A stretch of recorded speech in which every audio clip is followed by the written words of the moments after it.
Vedantस्य ज्ञानाञ्जनशलाकया चक्षुरुन्मिलितं येन तस्मै श्रीगुरवे नमः।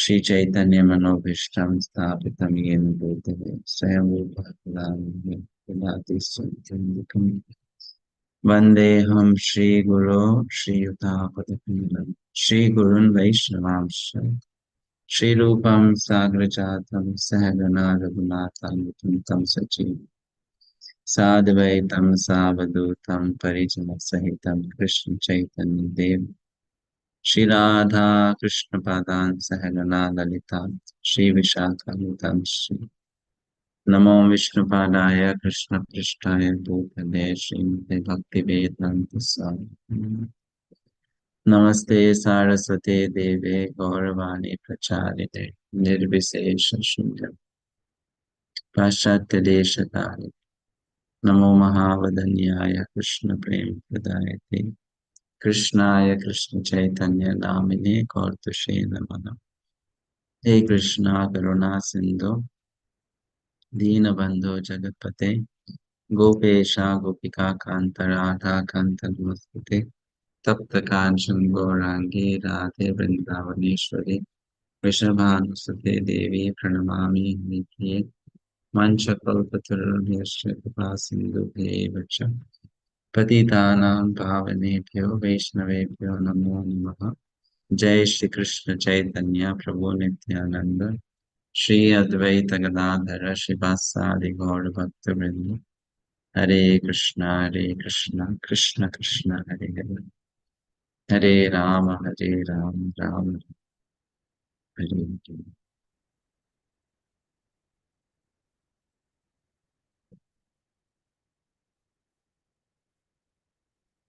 We're studying Nectar of Devotion, Chapter 6, How to Discharge Devotional Service. So here in this chapter, Srila Rupa Goswami begins to list 64 items of sadhana bhakti.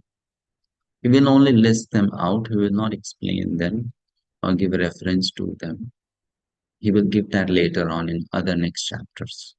So here he'll just mention the 64 items of sadhana bhakti, out of which 20 are of primary importance and 44 are of secondary importance. The first 20 are primary, the next 44 are secondary.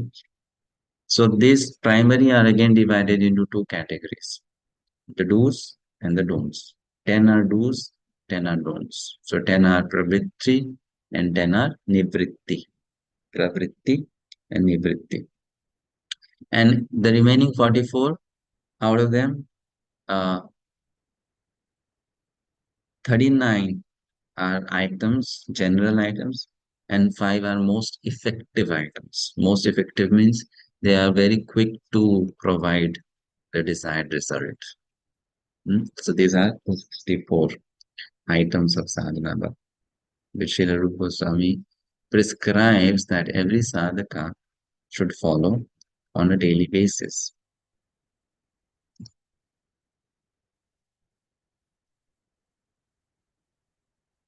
Yes.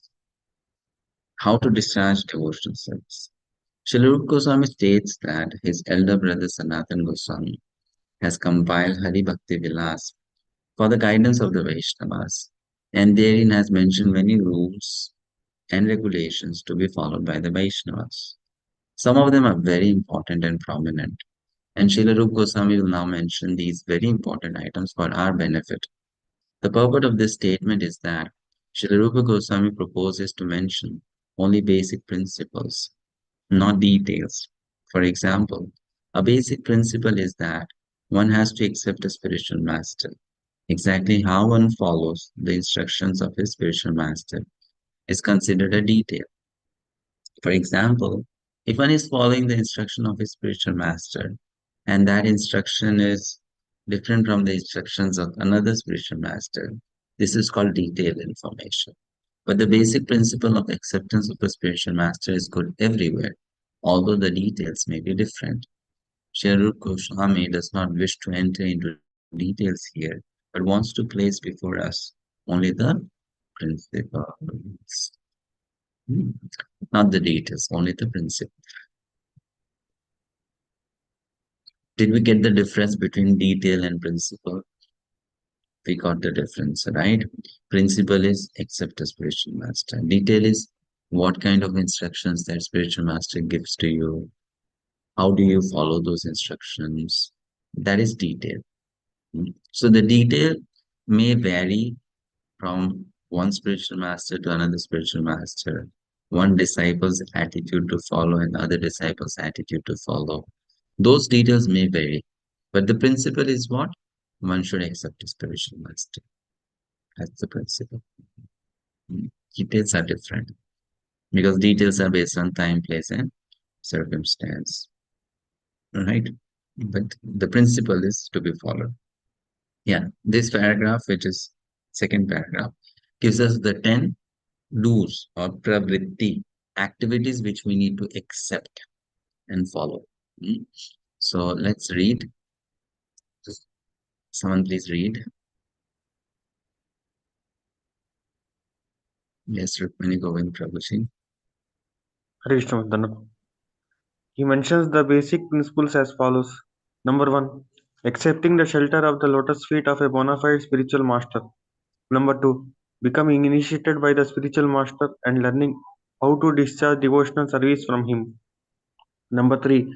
Obeying the orders of the spiritual master with faith and devotion. Number 4. Following in the footsteps of great acharyas, teachers, under the direction of the spiritual master. Number 5. Inquiring from the spiritual master how to advance in Krishna consciousness. Number 6. Being prepared to give up anything material for the satisfaction of the Supreme Personality of Godhead Shri Krishna. This means that when we are engaged in the devotional service of Krishna, we must be prepared to give up something that we may not like to give up, and also we have to accept something that we may not like to accept. Number 7. Residing in a sacred place of pilgrimage like Dwarka or Vrindavana. Number 8. Accepting only what is necessary or dealing with the material world only as far as necessary. Number 9. Observing the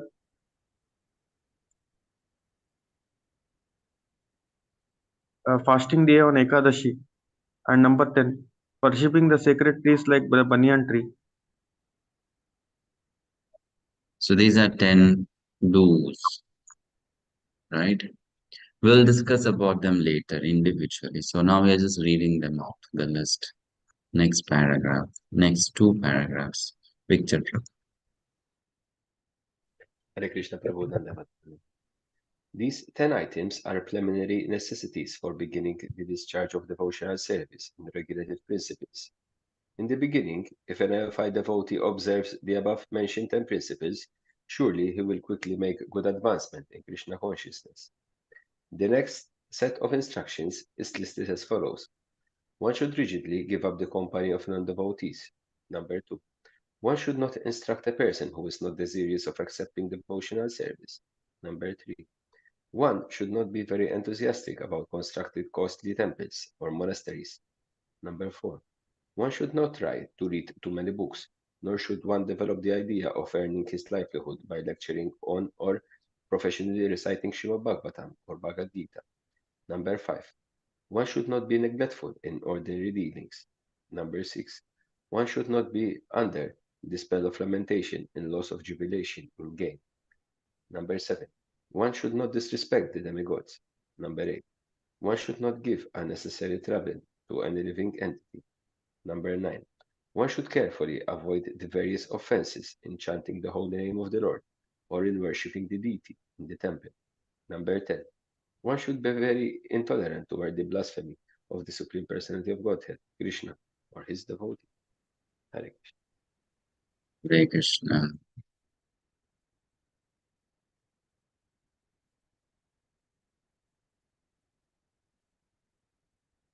Okay.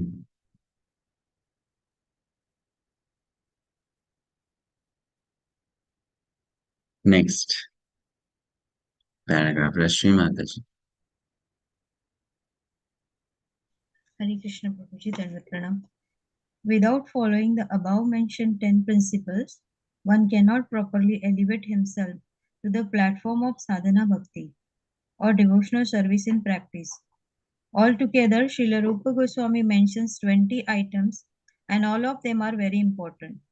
Out of the 20, the first 3, namely accepting the shelter of a bona fide spiritual master, taking initiation from him, and serving him with respect and reverence, are the most important. Prabhuji, should I continue? Yes, Mataji. Thank you. The next important items are as follows. 1. One should decorate the body with tilaka, which is the sign of the Vaishnava. The idea is that as soon as a person sees these marks on the body of the Vaishnava, he will immediately remember Krishna.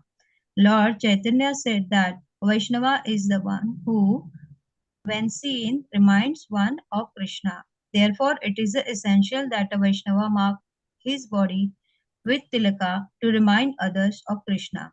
Number 2. In marking such tilaka, sometimes one may write Hare Krishna on the body.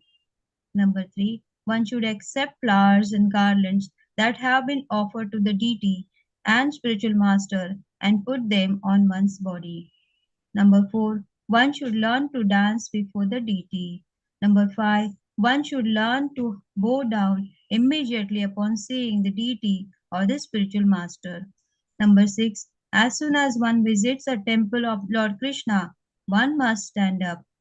Number 7. When the deity is being worn or for a stroll in the street, a devotee should immediately follow the procession.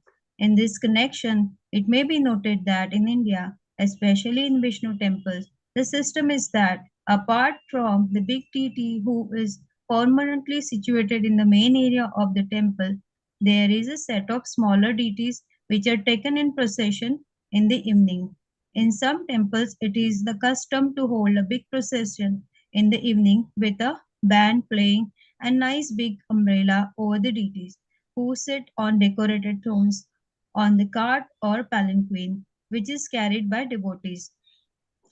The deities come out on the street and travel in the neighborhood, while the people of the neighborhood come out to offer prasad.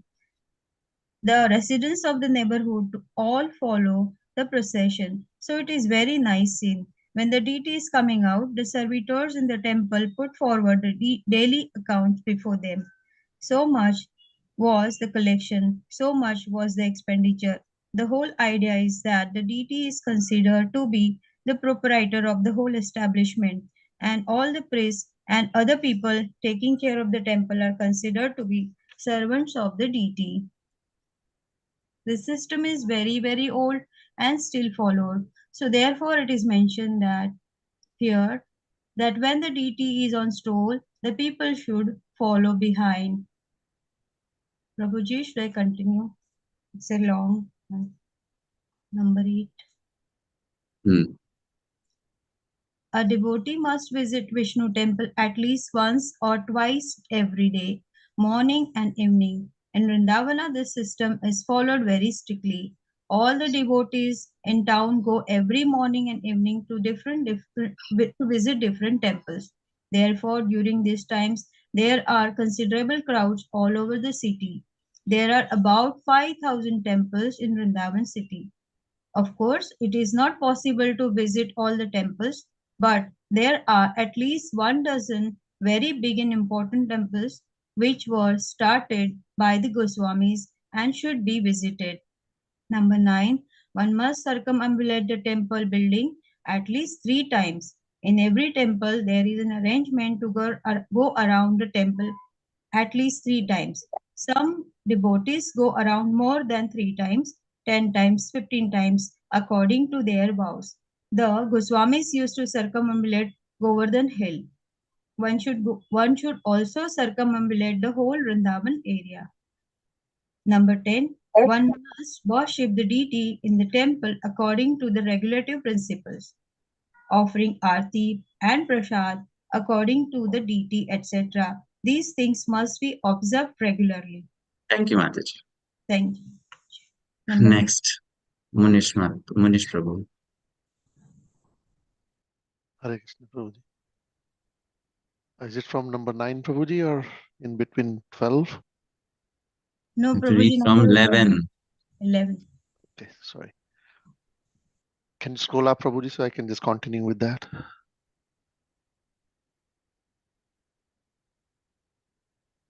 Thank you.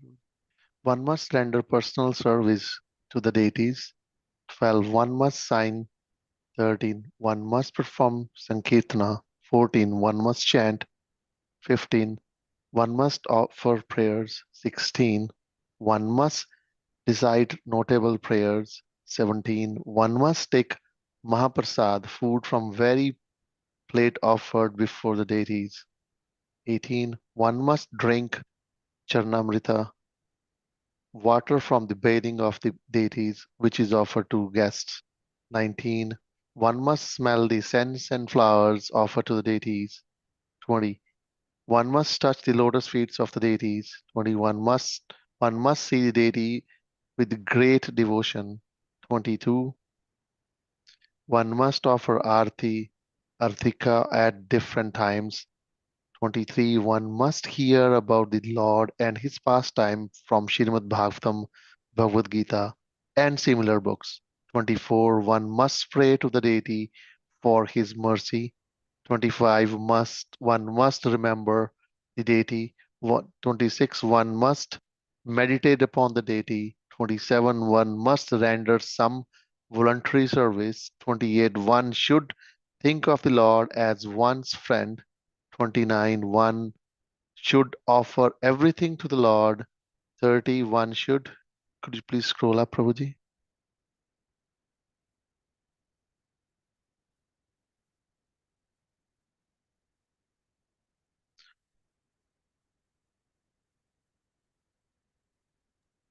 One should offer a favorable article such as food or garlands. 31. Garments. 31. One should take all kinds of risks and perform all endeavors for Krishna's benefit. 32. In every condition, one should be a surrendered soul. 32. Thank you, Prabhu. 33. Thank you, Prabhu.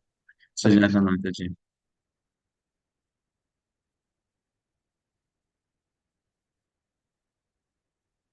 You have to unmute yourself, Sujata Mataji, if you are there. Mukta Mataji.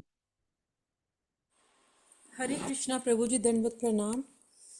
33. One should pour water on the tulsi tree. 34. One should regularly hear Śrīmad Bhagavatam and similar literature. 35.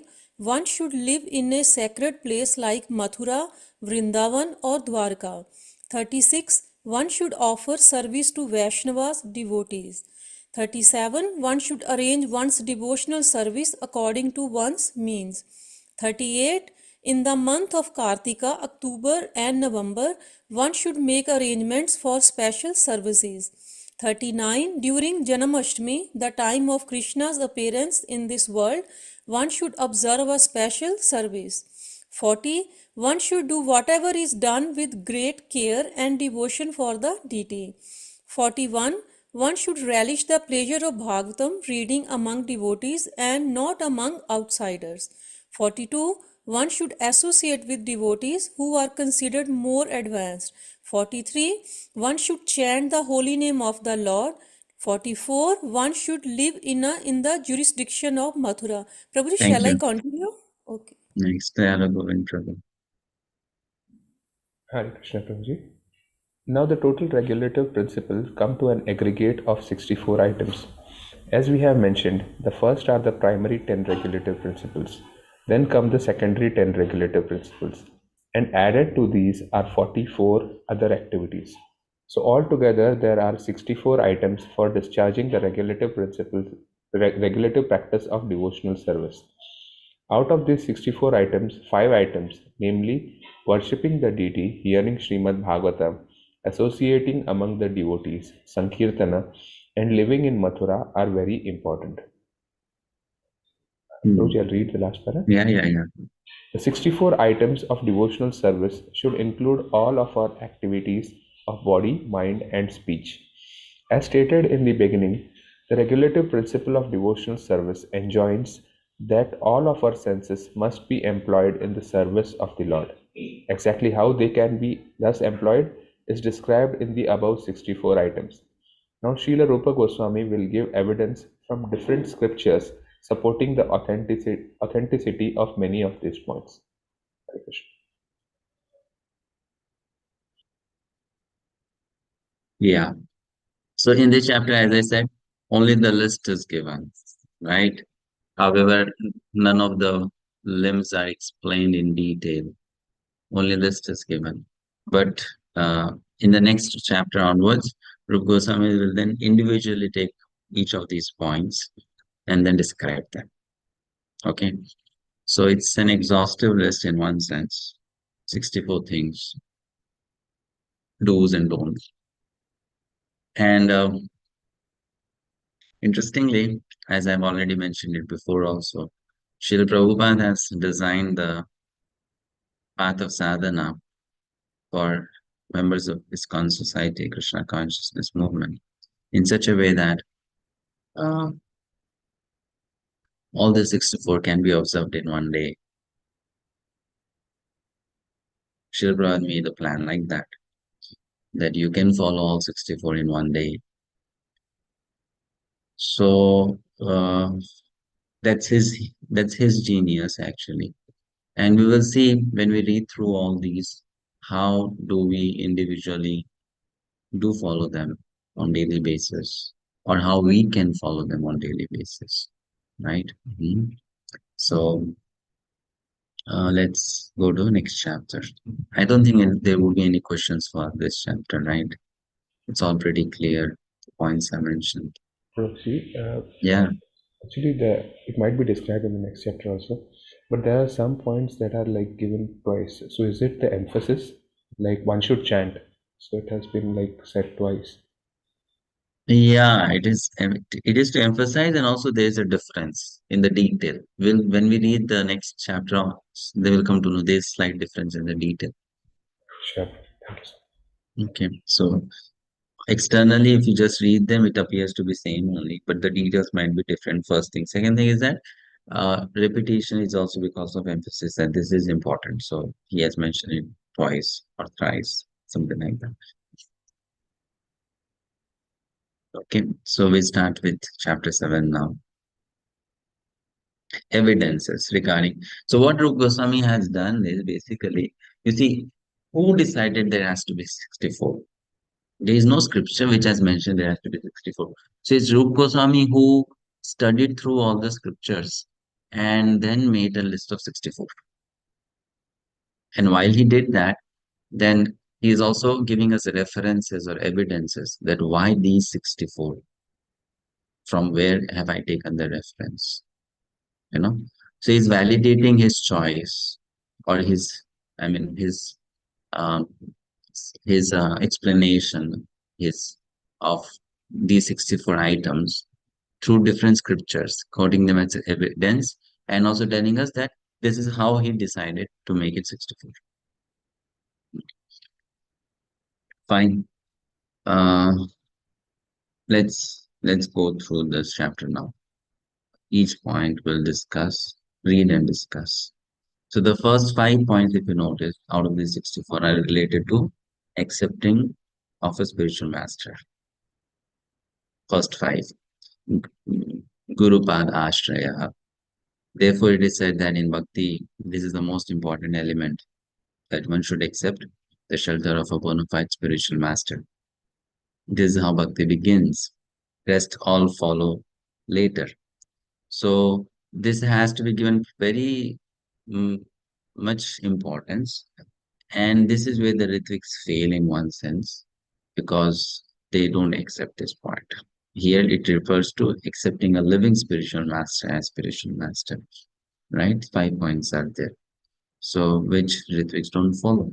So now if you don't follow these 5, and then you follow the next 59,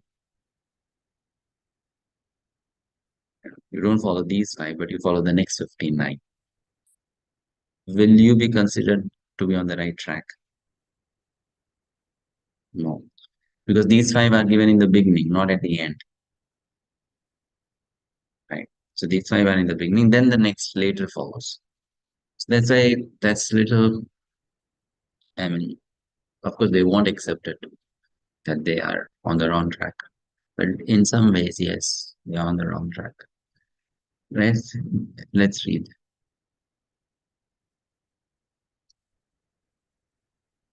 Okay, Sujata Mataji, go ahead. Hare Krishna Prabhuji. Hare In the Krishna. 11th canto of Srimad Bhagavatam, 3rd chapter, verse 21, Prabhupada tells Maharaj Nimmi, "My dear king, please know for certain that in the material world there is no happiness. It is simply a mistake to think that there is happiness here because this place is full of nothing but miserable conditions. Any person who is seriously desirous of achieving real happiness must seek out a bona fide spiritual master and take shelter of him by initiation.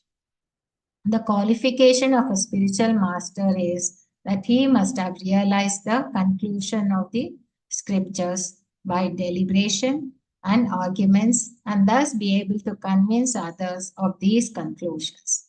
Such great personalities who have taken shelter of the Supreme Godhead, leaving aside all material considerations, are to be understood as bona fide spiritual masters.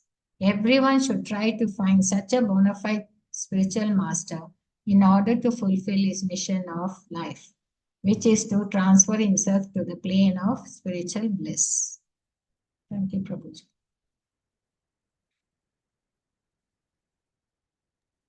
Yes, Mataji, thank you. So here Goswami mentions the most important item. This one item opens the door to the next 63 items of sadhana. Because it is the spiritual master who's going to explain to us, instruct us about the execution and significance of the remaining 63 items or the next 63 items. Now let me ask you a question. Rūpa Goswami is saying that this is the first item, and then whomever you choose as your spiritual master is going to instruct you into the next 63 items. Fine. Okay. Now, when you take the case of Ritviks, what happens there is some ABC Vaishnava brings you to Krishna consciousness. You begin to learn everything from that Vaishnava. And then you start accepting that Vaishnava as supreme authority. And then that Vaishnava says, now I'll take you to Prabhupada and Prabhupada will give you Diksha. Correct? That Vaishnava has never checked with Prabhupada whether Prabhupada will accept that person as disciple or not. Right? That person is just saying, I'll take you to Prabhupada and Prabhupada will give you Diksha. From few days later, you'll be Prabhupada disciple. So here, if we properly understand, is this person not actually becoming the Diksha Guru himself or herself of that particular devotee in one sense? Because that person is like, becoming the captain of the ship. I will take you to Prabhupada and Prabhupada will give you Diksha. And later, after that, what? Who will tell me to follow the next 63 items of devotion service? That I'll teach you. But you take Diksha from Prabhupada, but I'll teach you the next 63. So then who is, in one sense, becoming the spiritual master? That ABC Vaishnava only. But because that ABC Vaishnava is not qualified or is not authorized, that ABC Vaishnava is just keeping Prabhupada in the front.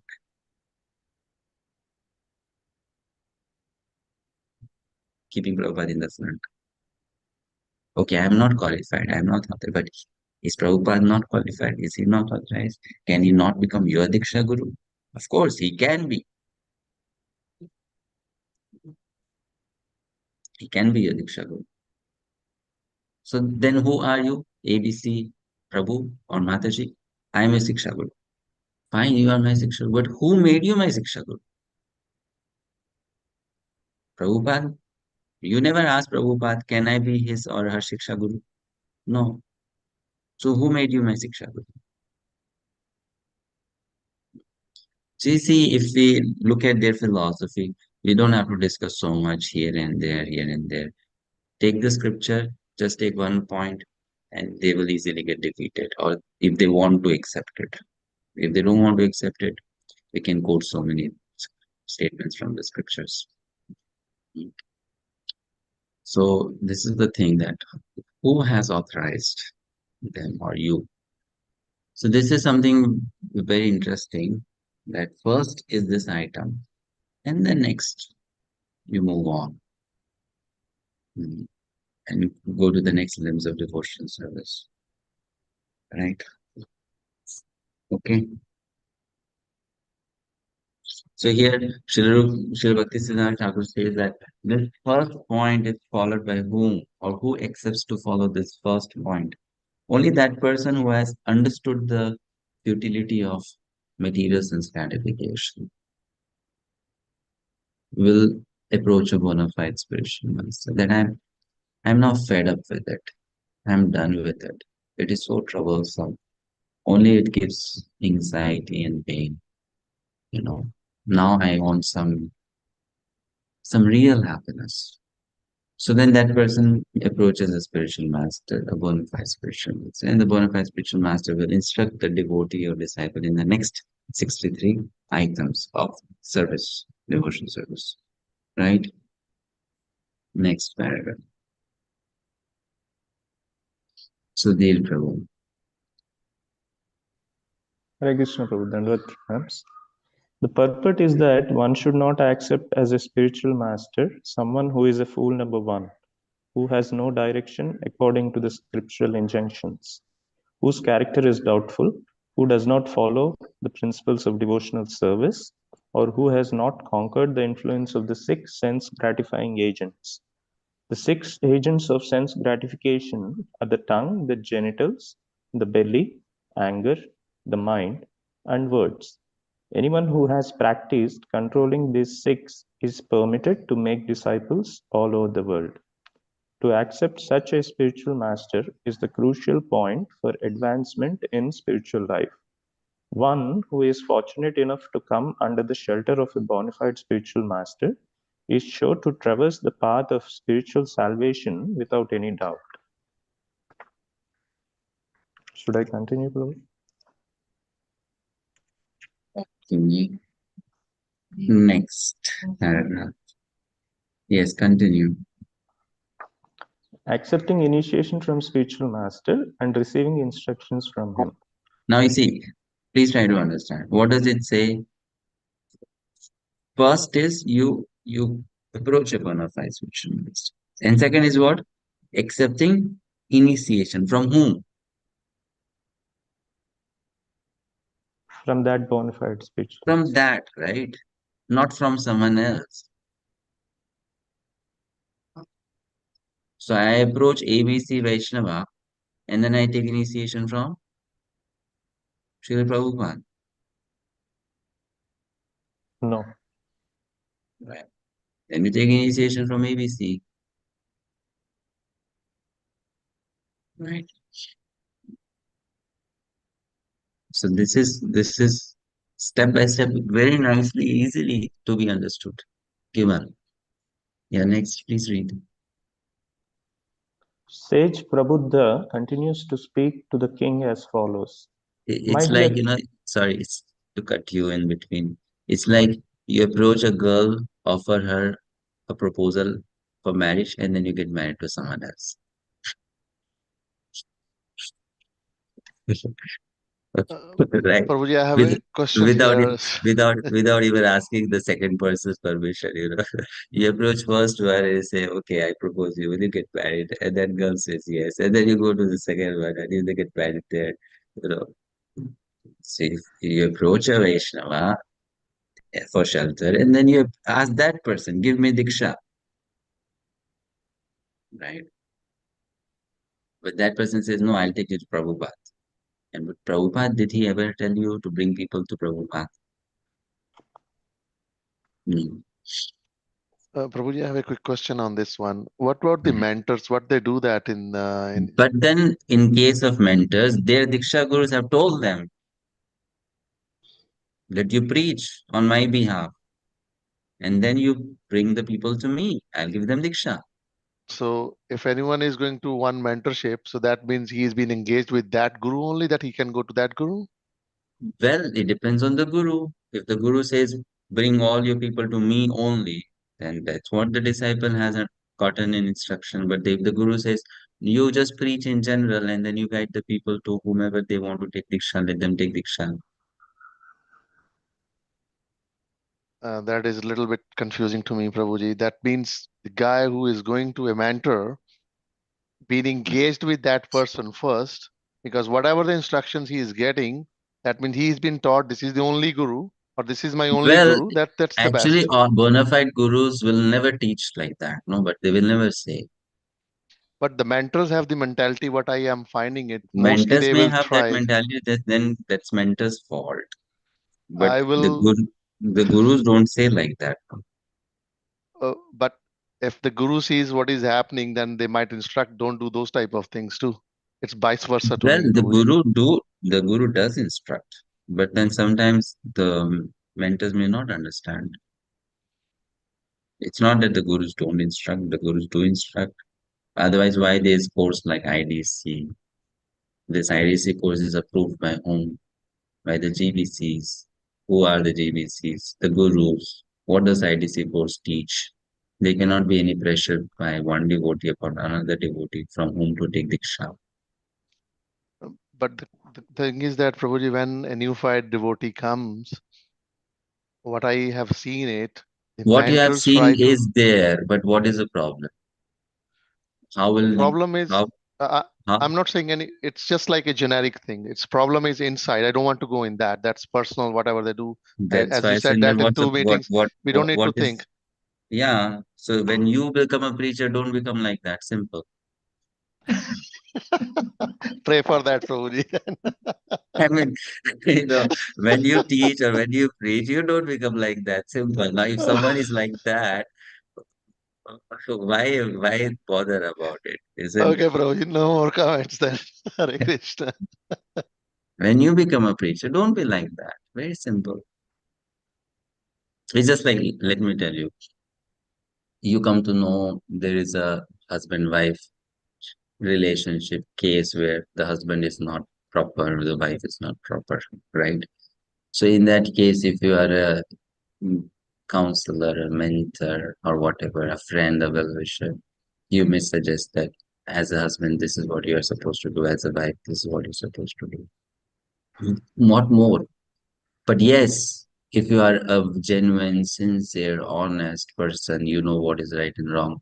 Then when you are a husband or when you are a wife, then you can be a good husband or good wife. Similarly, what is going on in the institute, what others are doing, you know, that may be a concern for us. But if we cannot do anything about it, don't cry or lament. Because I agree, Prabhuji. I'm parking that. Yeah, Krishna is not going to question us for their mistakes, isn't it? true. Yeah, Right? absolutely. Krishna is not going to ask you, why are you in this organization where people are doing these mistakes? No. So Krishna will ask us. So that's why I said, when you become a preacher, you become a mentor, you don't become like that. Absolutely. Getting it? Yeah, absolutely, And Prabhuji. Thank you and so if much. you are a mentee and if you are a counselee, and when you know that this is not the right thing, then even if your mentor says you have to take Diksha from my Diksha Guru, you just tell that mentor, I don't want to. I cannot, I'm sorry. I look for a better mentor. Simple.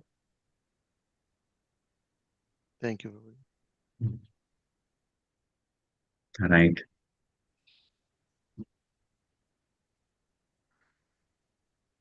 Okay, Prabhu. So this is how it should be actually. Mhm.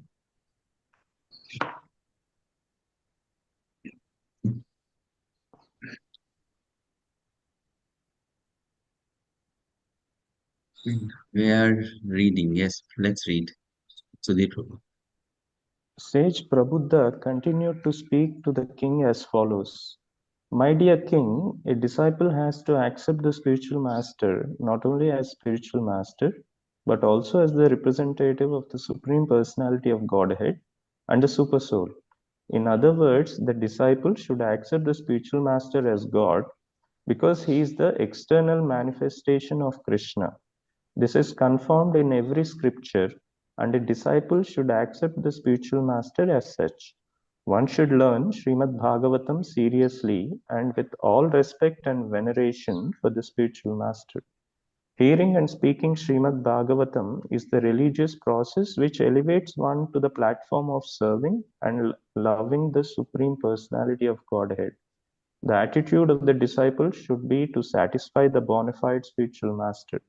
Then it will be very easy for him to understand spiritual knowledge.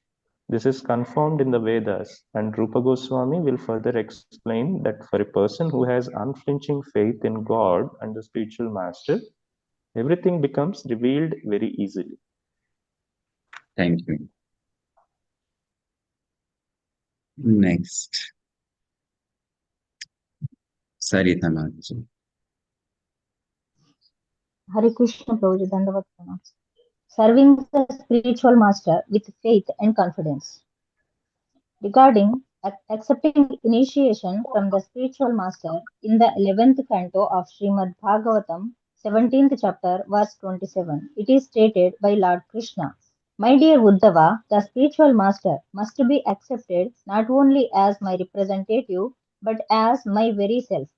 He must never be considered on the same level with an ordinary human being. One should never be envious of the spiritual master as one may be envious of an ordinary man. The spiritual master should always be seen as the representative of the Supreme Personality of Godhead. And by serving the spiritual master, one is able to serve all the demigods. Hare Krishna Prabhu. Shall I continue, Yes, Prabhu? serving the spiritual master is as good as serving all the demigods. So once I was reading this and I just got a thought. I mean, that like, let's say in front of us today, Lord Shiva appears and we get a chance to just go next to him, sit beside him. Or Indra appears, or Chandra appears, or Surya appears. How will we place ourselves in that situation? I mean, we'll be like so sober, isn't it? But when these great souls walk amongst us, sometimes we just take them for granted, who embody all the demigods in themselves, right? It's mentioned here that you serve the spiritual master, you are able to serve all the demigods. All the demigods reside in the body of spiritual master. But when those great souls are walking amongst us, maybe we don't really from heart respect them so much or adore them so much or value them so much. Isn't it? Sometimes we just think, okay, he's a human being.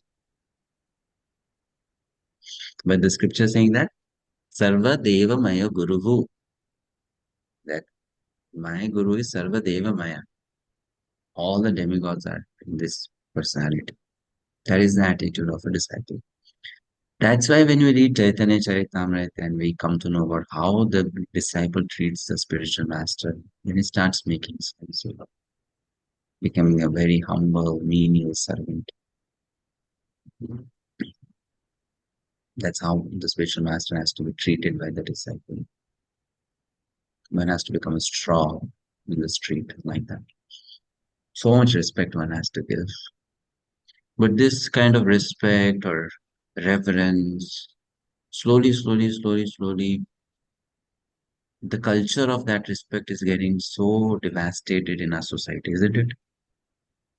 There's nothing like respect. I mean, people don't know what is a respect these days. But here, such a high level of respect is being expected. But that respect is not there in the society. And that's why, for us who have been brought up in such a culture, for us to begin to learn to respect the spiritual master like that is so difficult, isn't it? To respect spiritual master, to respect fellow Vaishnavas. It's so difficult. It's so difficult. Recently, I came to know about a person who was saying that the person's spouse was having an argument. So the person mentioned, "You are very nice with everyone else, but with me, you are so bad." So then that person said, "Because after all, you are mine. I can do anything to you."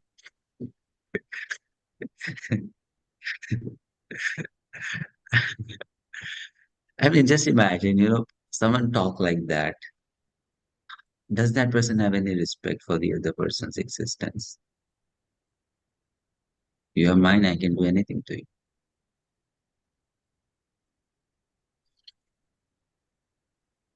So even, what I noticed or observed is what goes on in the name of respect outside is only a showcase. It is just to get your job done. It's just like what you can say. It's just situational. It's just for your work you show respect. But in heart, inside, there is no respect, isn't it? There's no respect. Externally, it is there. Okay, good morning. I salute you. You are nice and all that. But in deep inside, there's no respect. There's no value. It doesn't exist. And why it doesn't exist? Because we never take out time to begin to really appreciate the good in others. And because we don't appreciate the good in them, we don't respect them. Right? Or we try to see always that if that person has good, I have more good, or I am better. So why should I respect that person? And seriously, this affects our Krishna consciousness a lot. It affects it a lot. So here it is saying the Sarva Deva Maya Guru, seeing your spiritual master as an embodiment of all the demigods. And that's why serve the demigods then? You serve your Guru and you are serving all the demigods. It's a very simple philosophy. We are not neglecting the demigods, but we are just saying that I'm serving my spiritual master, all the demigods are here, so I'm serving all the demigods. Right? Next, following in the footsteps of saintly persons.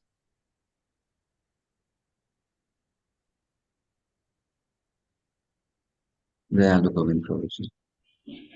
Hare Krishna Prabhuji, good afternoon. Following in the footsteps of saintly persons. In the Skanda Purana, it is advised that a devotee follow the past acharyas and saintly persons because by such following one can achieve the desired results, with no chance of lamenting or being baffled in his progress. The scripture known as Brahma Yamala states as follows. If someone wants to pose himself as a great devotee without following the authorities of the revealed scriptures, then his activities will never help him to make progress in devotional service. Instead, he will simply create disturbances for the sincere students of devotional service. Those who do not strictly follow the principles of revealed scriptures are generally called sahajiyas. Those who have imagined everything to be cheap, who have their own concocted ideas, and who do not follow the scriptural injunctions. Such persons are simply creating disturbances in the discharge of devotional service. Should I read the next one? Yes. In this connection, an objection may be raised by those who are not a devotional service and who do not care for the revealed scriptures. An example of this is seen in Buddhist philosophy. Lord Buddha appeared in the family of a high-grade Kshatriya king, but his philosophy was not in accord with the Vedic conclusions and therefore was rejected. Under the patronage of a Hindu king, Maharaj Ashoka, the Buddhist religion was spread all over India and the adjoining countries. However, after the appearance of the great stalwart teacher Shankaracharya, this Buddhism was driven out beyond the borders of India.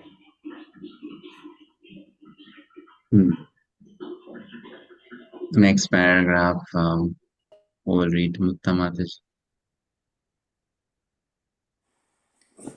Hare Krishna Prabhuji. The Buddhist or other religionists who do not care for revealed scriptures sometimes say that there are many devotees of Lord Buddha who show devotional service to Lord Buddha and who therefore should be considered devotees. Who show devotional service to Lord Buddha and who therefore should be considered devotees. In answer to this argument, Rūpa Gosvāmī says that the followers of Buddha cannot be accepted as devotees. Although Lord Buddha is accepted as an incarnation of Krishna, the followers of such incarnations are not very advanced in their knowledge of the Vedas. To study the Vedas means to come to the conclusion of the supremacy of the personality of Godhead. Therefore, any religious principle that denies the supremacy of the personality of Godhead is not accepted and is called atheism. Atheism means defying the authority of the Vedas and decrying the great acharyas who teach Vedic scriptures for the benefit of the people in general. Prabhu, shall I continue?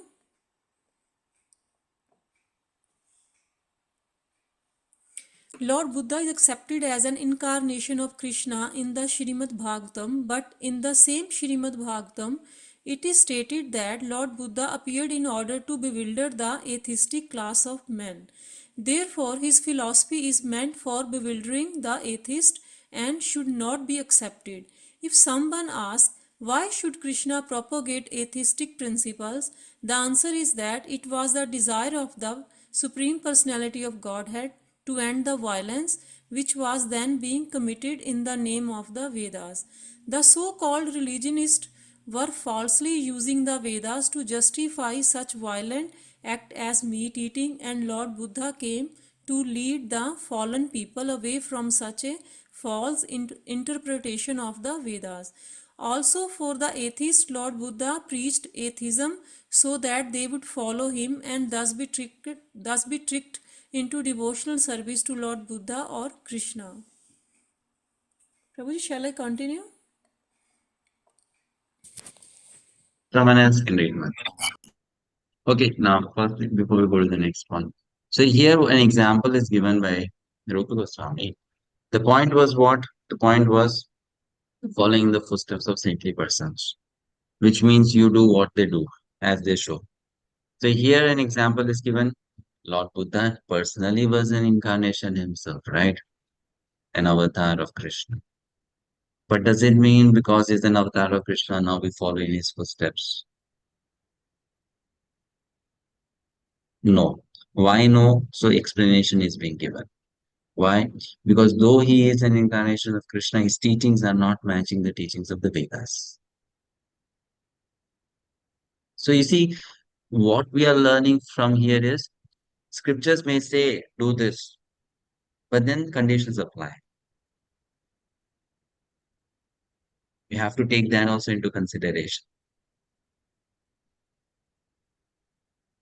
You getting it? Hmm? So, like, to give you an example, scriptures tell the wife, be loyal to the husband, serve the husband unconditionally.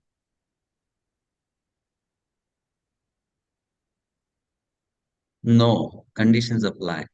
If the husband fulfills his duty as husband, right? Isn't it? Otherwise, what is the basis of the relationship? There is no basis, isn't it? Huh? Correct? Mhm. So if the husband tells the wife, you should be a good wife, but uh, I will drink, I will consume non-veg, I will I will not talk properly to you, I'll also not earn money, and you be a loyal wife. Then the scriptures tell that wife to be then loyal to that husband and be with that husband only. No, right? So conditions apply.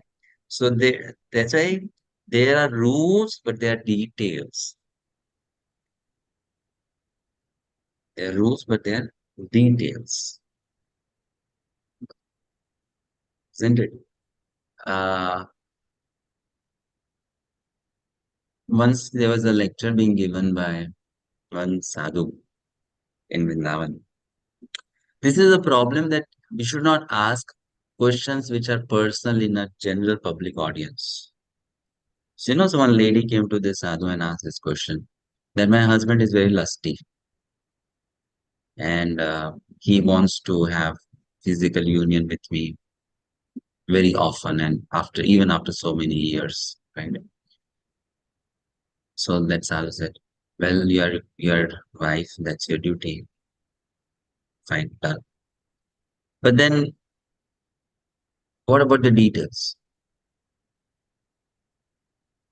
The details should be also then taken into consideration because that lady cannot speak about the details in the audience, you know. But what if the details are that the husband is beating the wife? What if the details are that the wife is having some physical illness? Isn't it? These are the details, right? Now, if the scriptures, if these details are not publicly spoken, and some XYZ lady sitting in the house hears this talk. A sadhu is there, a lady came, a lady asked this question. My husband is very lusty, and what should be the wife doing? And the sadhu said, well, your dharma is to accept. But this lady is being really tortured by the man. Now she hears the lecture. My duty is just to accept.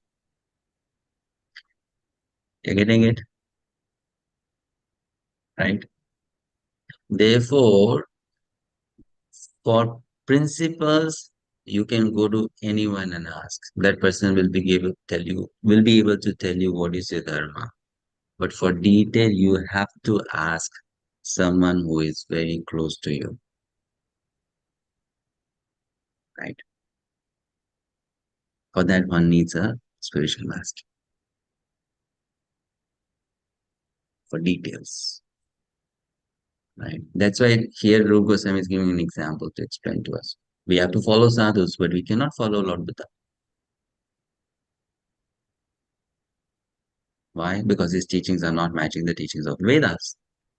In fact, what to speak of Lord Buddha will also not follow Lord Krishna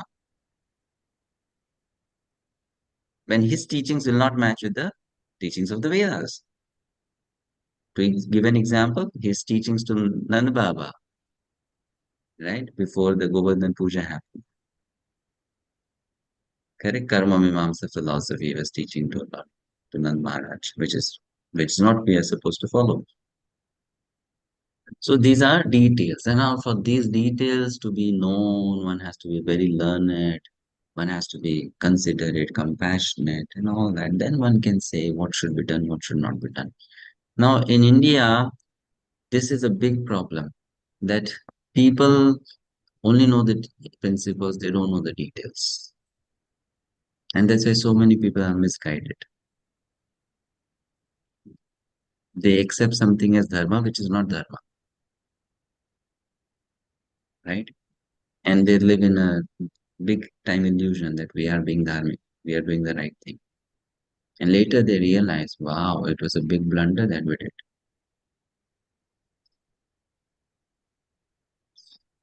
So this is there. This is there. Very, very essential to be understood.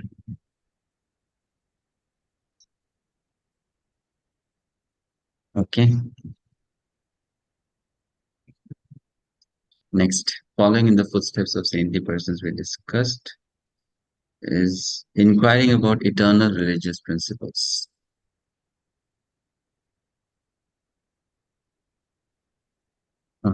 Who will read? Madhumadhu. Krishna Prabhuji, Dandan Pranam to you. In the Naradiya Purana, it is said, if one is actually very serious about devotional service, then all of his purposes will be served without any delay, being prepared to give us everything material for Krishna's satisfaction.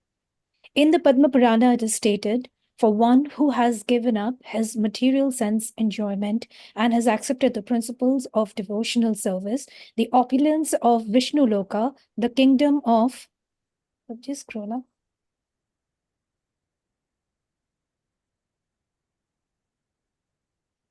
The kingdom of God is awaiting, residing in a sacred place.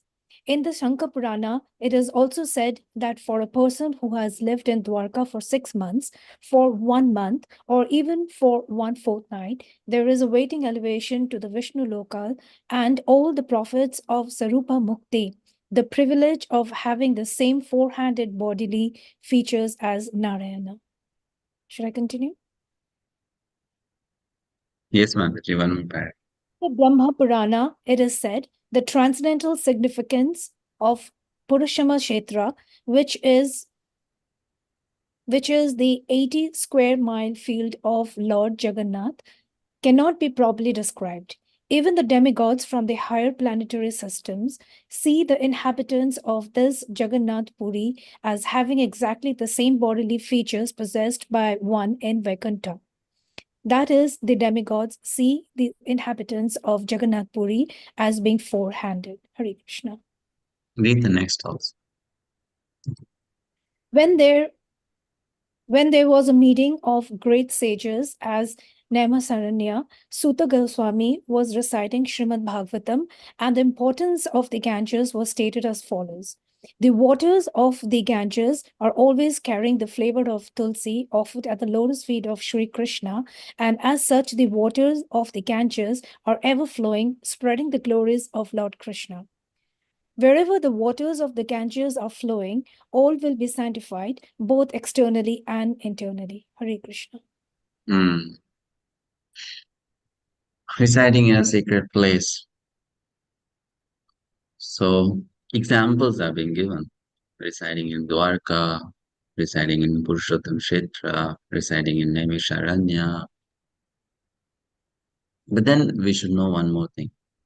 Here we are discussing Vaidhi Sadhan Bhakti. When we'll come to discuss Raganuga Sadhan Bhakti, then first thing which is being prescribed here that you can reside in Dwarka will be rejected.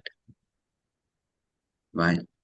Raganuga Sadhan Bhakti, you reside in Vrindavan, not Dwarka.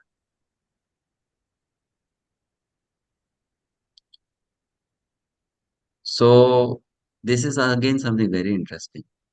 What rule is right in one place for one candidate becomes wrong in another place for another candidate.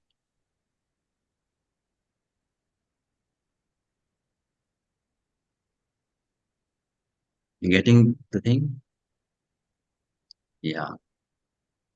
But if you reside in Dwarka and you want to serve Radha Krishna in Vrindavan Bhav, is that okay?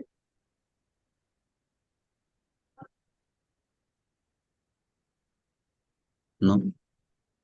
What if then Prabhupada opened a temple in Dwarka? Then what will the devotees living in that temple do?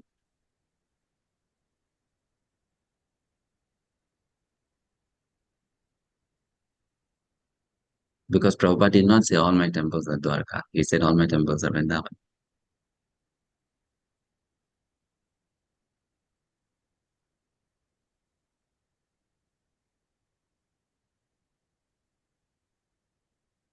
So, Prabhu, is it that being in any part of the world when one is sincerely performing devotional service, that mood can be there of Vrindavan internally. Yes.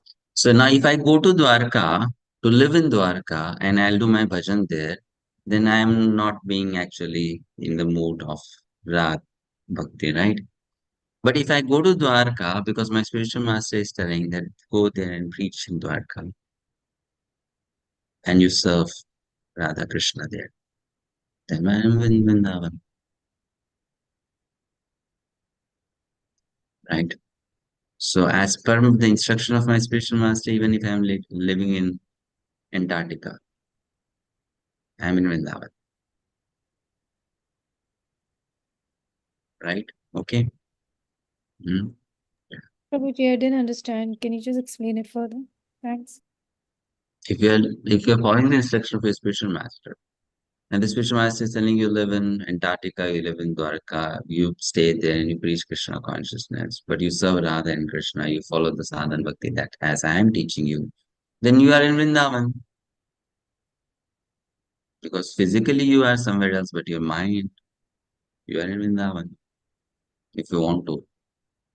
But if I am on my own going to Antarctica, or on my own going to Dwarka, because Rūpa Gosvāmī is saying live in a sacred place, holy sacred place, then I'll get the result of Antarctica consciousness or Dwarka consciousness. Dwarka consciousness. But not Vrindavan consciousness. But staying in Dwarka also, I can aspire.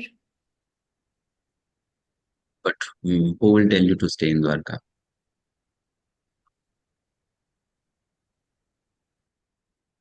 Your spiritual master, yes, no problem. But if not your spiritual master, your own mind, then why Dwarka? Why not Vrindavan? What if I'm staying in Dwarka? You are already staying in Dwarka. And then you meet devotees. And then you come to Krishna consciousness. Right? That's okay. But if you are staying in US and then you shift to Dwarka. Yeah, okay. Right? So then why shift to Dwarka? Then go to Vrindavan. So here, these are details. As such, it's good to stay in Dwarka. Very nice. But for Vaidhi sadhan, when we talk to Raganuga sadhan, then this point will be cancelled. Then you stay in Vrindavan. Vaidhi sadhan, you stay in Dwarka. Stay in a sacred place, which can be Dwarka, which can be Naimisharanya, which can be Haridwar, which can be Srirangam, Tirupati, any place. Right. So details are there and it has to be understood properly. So Prabhuji, it means our focus should be always in Vaikuntha. That's what it is. Our focus should always be in Vaikuntha. Vaikuntha. Sorry, in Golok Vrindavan. No. Our focus should be, when we talk about Raganuga Bhakti, we'll discuss about. Here I'm just trying to explain to you that what is a rule here to be followed at this stage, at a later stage, the same rule will be rejected. Here it is being said, live in Dwarka. Later on, for Raga Bhakti, it will be said, no, live in Vrindavan, only, specifically. Fine. So it's not that if I live in Dwarka, it's wrong. But it will not be a favorable thing to be done by someone who's at the platform of Raga Bhakti, Raganuga Bhakti. Favorable, unfavorable. That's how. Okay. Fine. Accepting only what is necessary. Yes, read. Rukmini Govind. Great stuff. In the Naradiya Purana, it is directed, one should not accept more than necessary if he is serious about discharging devotional service. The purport is that one should not neglect following the principles of devotional service, nor should one accept the rulings of devotional service that are more than what he can easily perform. For example, it may be said that one should chant the Hare Krishna mantra at least 100,000 times daily on his beads. But if this is not possible, then one must minimize his chanting according to his own capacity. Generally, we recommend our disciples to chant at least 16 rounds on their japa beads daily, and it should be completed. But if one is not even able to chant 16 rounds, then he must make it up the next day. He must be sure to keep his vow. If he does not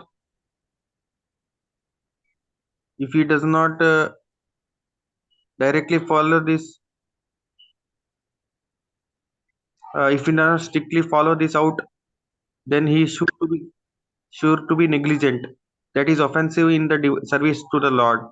If we encourage offenses, we shall not be able to make progress in devotional service. It is better if one fixes up a regulative principle according to his own ability and then follows that vow without fail. That will make him advanced in spiritual life.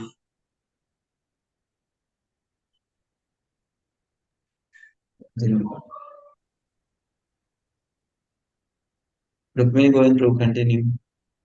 Yes. Observing fasting on Ekadashi. In the Brahma Vaivarta Purana, it is said that one who observes fasting on Ekadashi is freed from all kinds of reactions to sinful activities and advances in pious life. The basic principle is not just to fast, but to increase one's faith and love for Govinda or Krishna. The real reason for observing fasting on Ekadashi is to minimize the demands of the body and to engage our time in the service of the Lord by chanting or performing similar service. The best thing to do on fasting days is to remember the pastimes of Govinda and to hear his holy name constantly.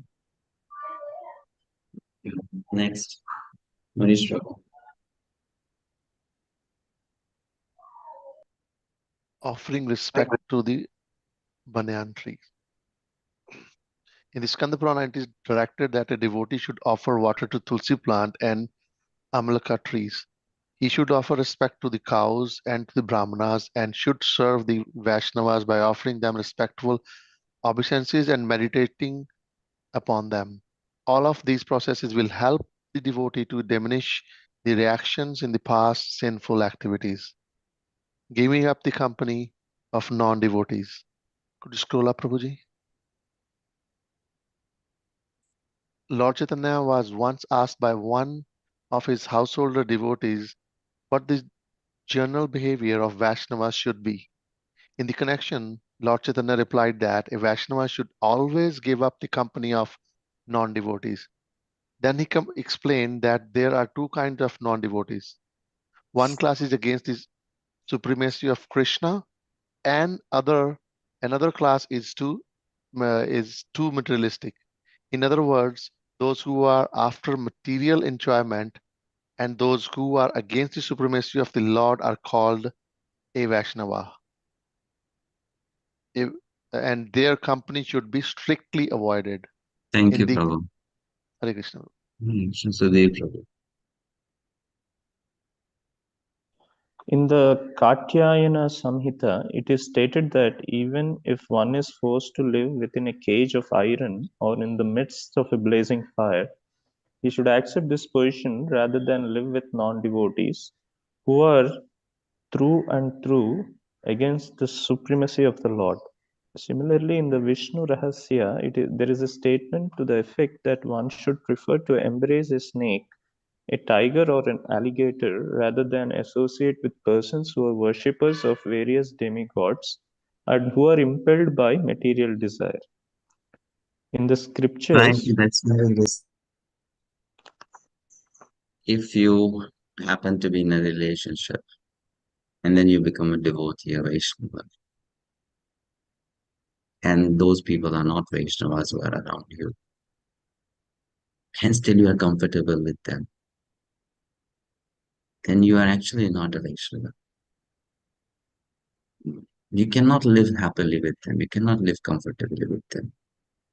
I mean, yes, externally you may show that fine, I'm okay. But if it's like, it's all right, it's fine, nothing happens, then you are not really a devotee. Because a devotee feels totally out of water, like a fish out of water in a non-Vaishnava association. That is the mark of a devotee. But being a devotee, if we are very comfortable in a workplace, in our home, with people around us who are not devotees, who are drinking, smoking, eating non-veg, whose mind is corrupt with material desires and thoughts, and we are just okay with that environment. We don't feel a bit suffocating there. It cannot be a Vaishnava. Not possible. Because either you have to be a Mahabhagavat to feel okay or comfortable in their company, or you have to be a pretender. If you're in between, you can never be comfortable in non-Vaishnava association. Never. Now, let that person be your wife or husband or children or your parents or whatever. If they are not Vaishnava and you are comfortable with that, no, there is something wrong. You know. So coming close to a non-Vaishnava should pinch a Vaishnava. I don't belong. Why? Because this is not my family. My family is devotees. That's where I belong. That's my home. I don't belong here.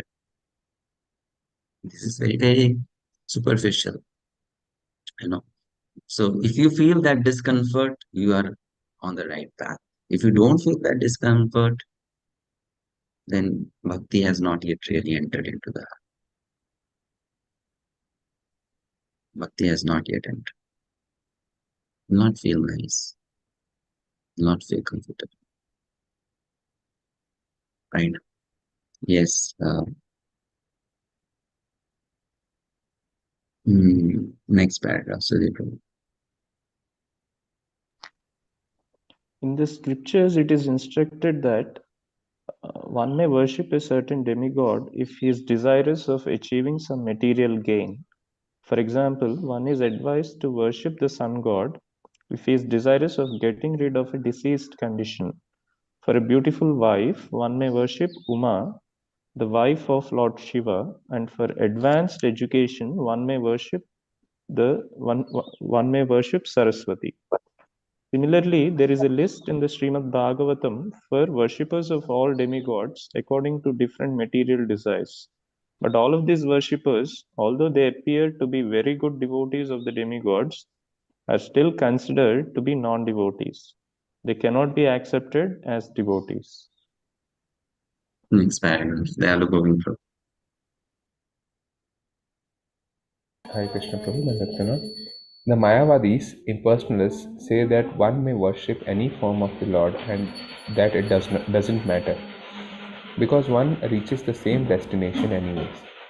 But it is clearly stated in the Bhagavad Gita that those who are worshippers of the demigods will ultimately reach only the planet of those demigods, while those who are devotees of the Lord himself will be promoted to the Lord's abode, the kingdom of God. So actually these persons who are the worshippers of demigod have been condemned in the Gita.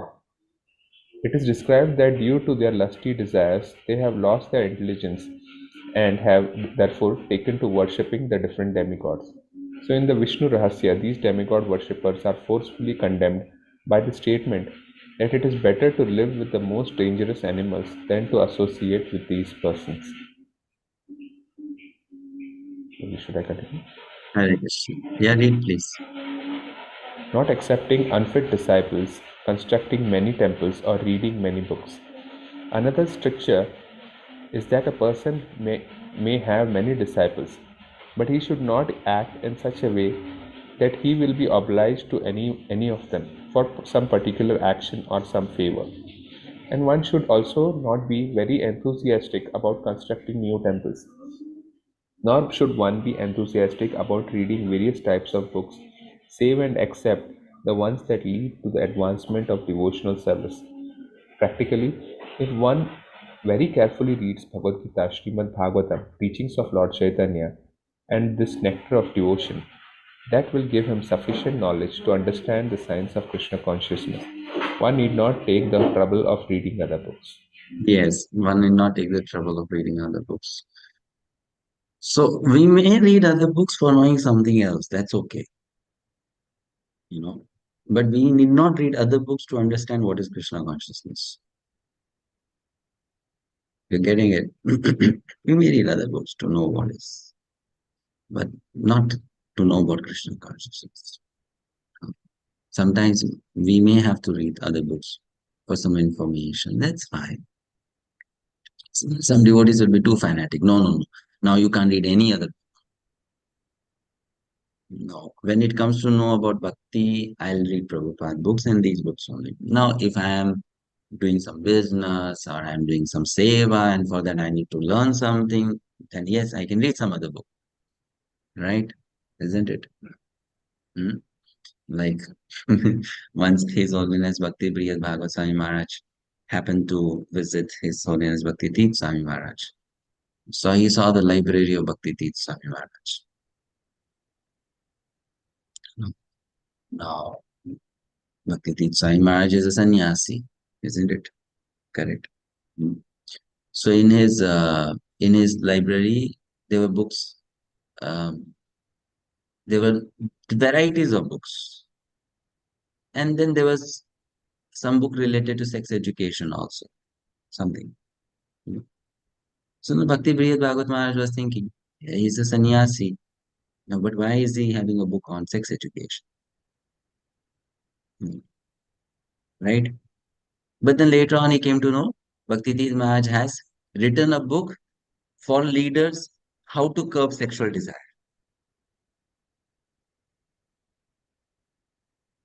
You're getting it? So in that book, he had to give some references, that I'm not talking from my mind or I'm not talking just from the scriptures. I'm also talking to you from modern research and all that. You're getting it? So he was not reading the book on sex education for learning how to go back home, back to Godhead. So Prabhupada says, for doing Krishna consciousness, these are the books and you stick to them. Then we don't have to, because we are going to Tirupati, let me buy a book written by some acharya from Sri Sampradaya to know how can I go to Golokdham. No. Right. For that, this is sufficient. But yes, if you want to learn something, which is your seva, something you read some other book. Okay, no. Okay.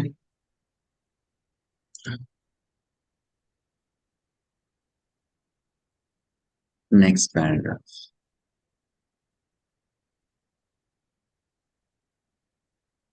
In the 7th canto. Priyatama Karangi Mataji. Hare Krishna Prabhuji. In the 7th canto of Srimad Bhagavatam, 13th chapter, verse 8, Narad Muni, while discussing with Maharaj Yudhishthir the various functions of the different orders in society, specially mentions rules for the sannyasis. Those persons who have renounced this world, one who has accepted the sannyas order of life is forbidden to accept as a disciple anyone who is not fit.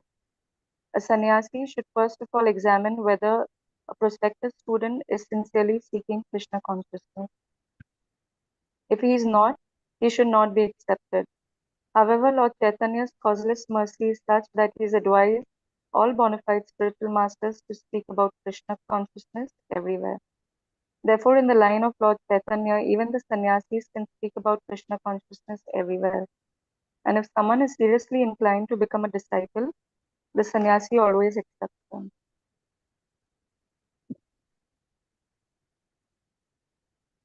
I'll continue. Yes, Mataji, continue.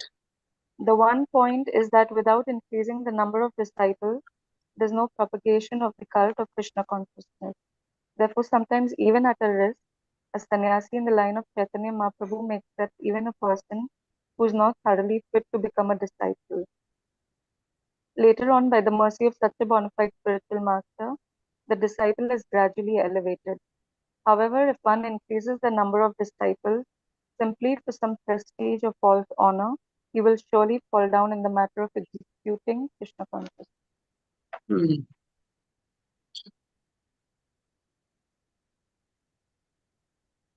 See, again, there are so many intricacies involved. a person should not accept many disciples. Why? A lot of disciples, lot of karma, right? Isn't it? Correct? So if it is done because I will have so much of popularity and followers, then it's a big burden on the head. So risky. However, if you do it because your spiritual master has given you instruction, you want to spread the message of Sri Chaitanya Mahaprabhu, then accept it. It's fine. Again, the same principle. If Arjuna will fight for his own sake, the whole sin will be on his head. But if Arjuna fights for Krishna's sake, no sin on Arjuna. Right? So if I accept disciples for my sake, the whole sin is on my head. And if I accept disciples for Krishna's sake, nothing on my head. So we can become free from karma if we just follow this principle. Any relationship you make, anything you do, don't do it for Krishna's sake. Then you're free from all karma. But when we do it for our own sake, karma is there. When we do it for someone else's sake, not our sake, but for someone else, then also karma is there. But when you do it for Krishna, no karma. Right? Isn't it? Now, if I ask you a question, if Arjuna would have fought for, not for him, but if Arjuna would have fought for Draupadi or Yudhishthir, will it incur karma? Yes. Yes. Yes, if he just thinks Draupadi and Yudhishthir are my family members. No, if he thinks Draupadi and Yudhishthir are Vaishnavas.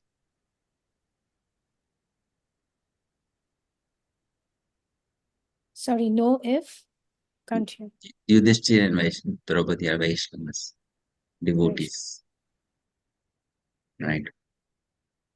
So if I do something for someone because that person is a devotee of Krishna, or I do something for Krishna, no karma. But when I do with this identity, that that person is mine, or I am that person's, then karma is. Prabhuji, wouldn't even if Arjuna thinks that Draupadi and Yudhishthira are Vaishnavas, without the role of a higher authority like a guru, wouldn't that also matter? Well, when we say Vaishnavas here, we mean pure Vaishnavas. So if Draupadi tells Arjuna, go fight for me, he can fight. If Yudhishthira says, go fight for me, he can fight. If they are pure Vaishnavas, then no karma. Okay. Right? Isn't it? Just like Prabhupada says to a devotee, do this for me. That devotee doesn't have to cross-check with Krishna. Yes. Right? No karma. This is so simple. That's what Prabhupada said in Bhagavad Gita. No? And when we discuss chapter 3, says, the government tells you, go fight for me. And you can kill thousands of soldiers and you'll not be punished. But if you kill one civilian without the consent of the government, you'll be hanged. Yes.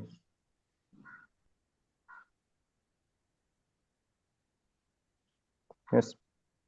Prabhuji, I think my children are children of Krishna. And if I do something for them, even karma will be applied. But they're Sorry? children of, like I treat my children as children of Krishna. So if I do something for them, though they are not Vaishnavas, will karma still apply?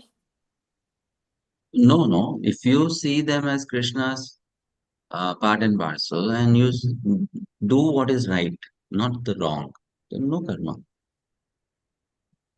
Right? If you do what is right, then no karma. But if you support them in wrong, then karma will be there. Right? But if you just do what is right, what is to be done, and then you see them as Krishna's part and parcel, then no karma. But if we support them in wrong, and then we say this Krishna's part and parcel, that won't work. Isn't it? Okay. Next.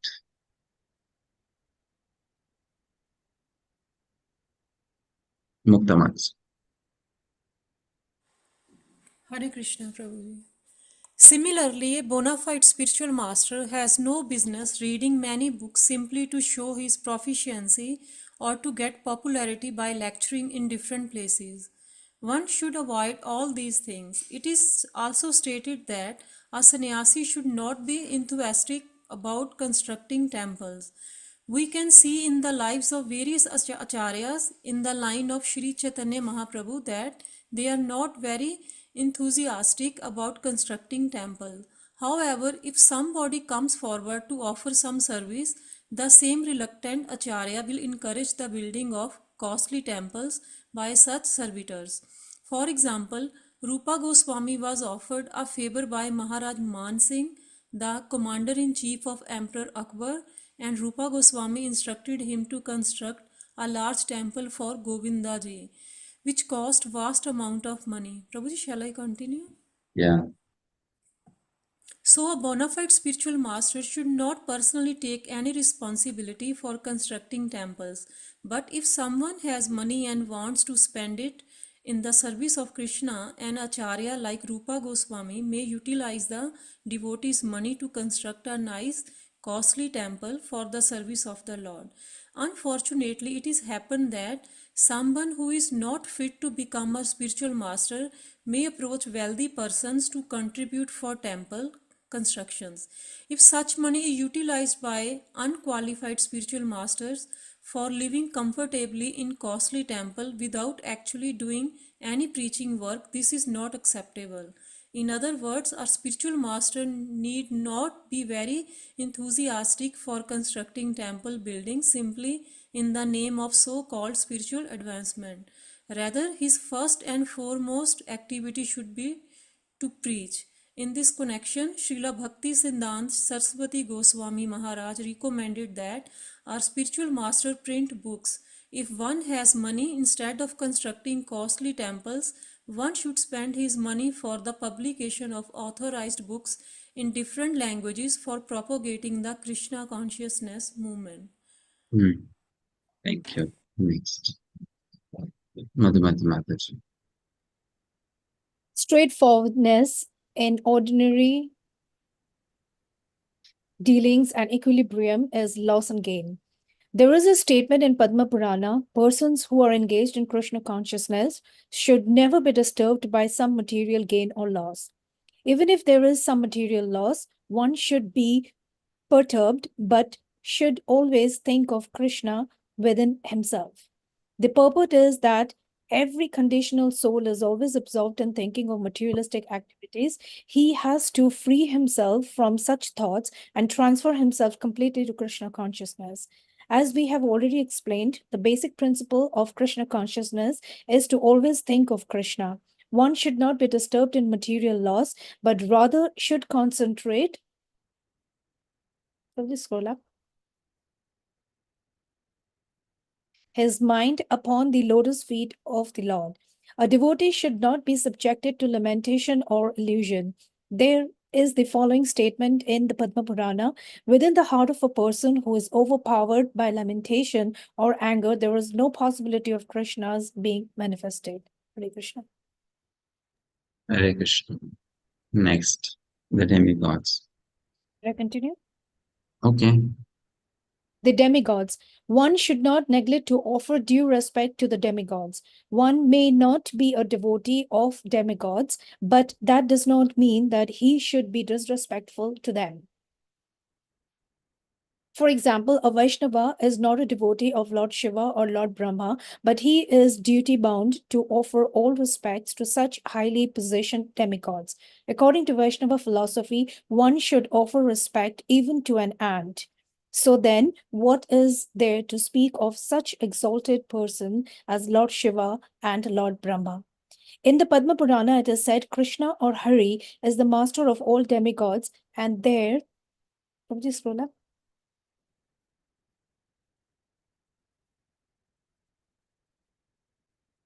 And therefore he is always worshipable. But this does not mean that one should not offer respect to the demigods. Hare Krishna. Yes, next, Victor Prabhu. Not giving pain to any living entity. This is the statement of Mahabharata. A person who does not disturb or cause painful action in the mind of any living entity, who treats everyone just like a loving father, thus his children, whose heart is so pure, certainly very soon becomes favored by the Supreme Personality of Godhead. In so-called civilized society, there is sometimes agitation against cruelty to animals, but at the same time regular slaughterhouses are always maintained. A Vaishnava is not like that. A Vaishnava can never support animal slaughter or even give pain to any living entity. Hare Krishna.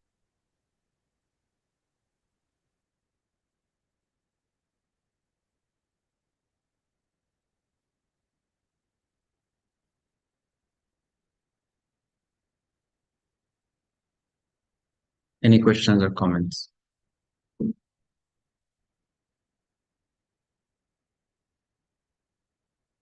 Yeah, the point from Hare Krishna, Prabhu. Dandavat. So, Prabhuji, in that third last actually section, a lot of stress was given on not to construct a temple, means not to put too much efforts in constructing of a temple. So how do we understand this, Prabhuji? Because a lot of places temples are getting constructed, even iskcon temples. So how do we understand this? For preaching purpose. Only for preaching purposes. Yeah. For preaching purpose, it's required. That's why Prabhupada did it. And devotees are carrying it forward. For preaching purpose, it's required. Sure. And you see,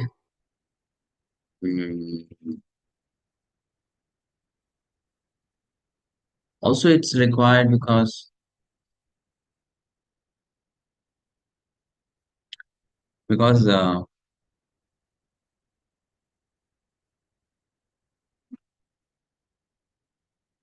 need to engage people now. We need to give them some occupation. If there is a temple, there are so many activities which devotees can keep themselves busy with. Otherwise, what will they do?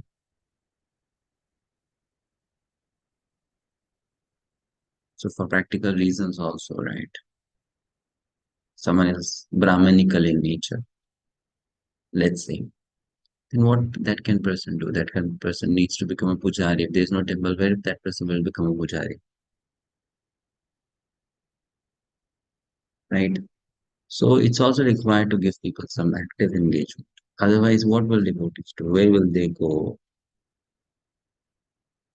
So other alternative is have a community then, if not a temple. But then communities are not there. So temple becomes a kind of a platform for many opportunities for people. That's why it's good. Though it's a headache. Right? Managing a temple is a headache, big headache. But then it's required. Very much required.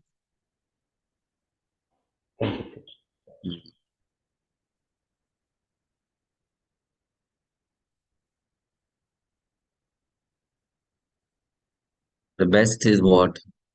You just chant 64 rounds every day. But then we cannot do all that. If all of us would be at that level, chant 64 rounds, 8 hours gone in that. right? For 1 or 2 hours, hear Srimad Bhagavatam. For 1 hour, do your personal deity worship. Serve the Vaishnavas. You have 13, 14 hours gone. For 3, 4 hours, do job. And then remaining few hours for your body. They will be over easily.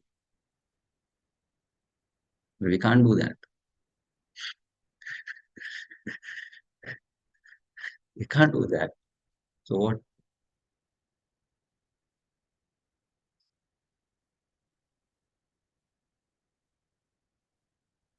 It's all because of this stupid mind. Otherwise, if this mind was not crazy, the process of Krishna consciousness is so simple. You can just live in one small room and spend your whole life.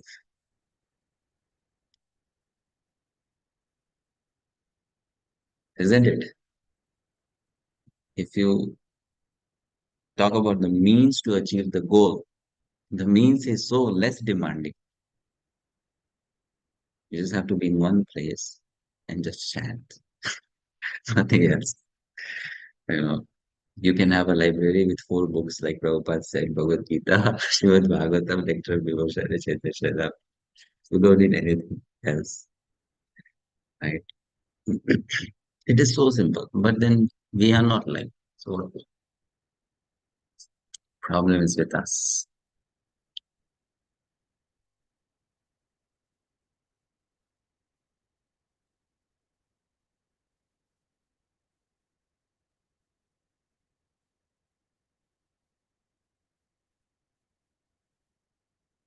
Yes, any other question? Madhu. Prabhuji, this is not my question, but just a comment on what the Prabhuji said. I feel devotees who are close to the temple are very fortunate. They can start off their day with Mangalarti, Tulsi Arti, which I personally miss a lot. And that's the best way to start a day for a devotee. Yeah, right. It's such a privilege who stays there next to the temple. Anyway, That's true. yeah. Prabhuji, I did not follow when you mentioned Lord Krishna's teaching to Nand Maharaj. What was that? Will you read Krishna book? In Krishna book, it comes when Nand Baba was doing Indra Puja or sacrifice to Lord Indra. That time Krishna would, just to convince him not to do it, said certain philosophy, which is not right. Mhm. So one cannot say because Krishna is now speaking it, we should follow.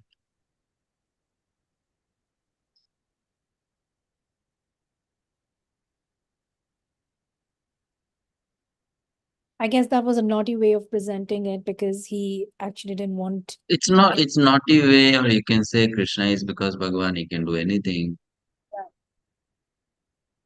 Right. That he also did. He took away the clothes of the gopis, so that was also something. Yeah, that's when there are many things. So that's what we cannot just copy or follow what he's doing. Also, what he is saying, if it's not in accordance with the Vedas.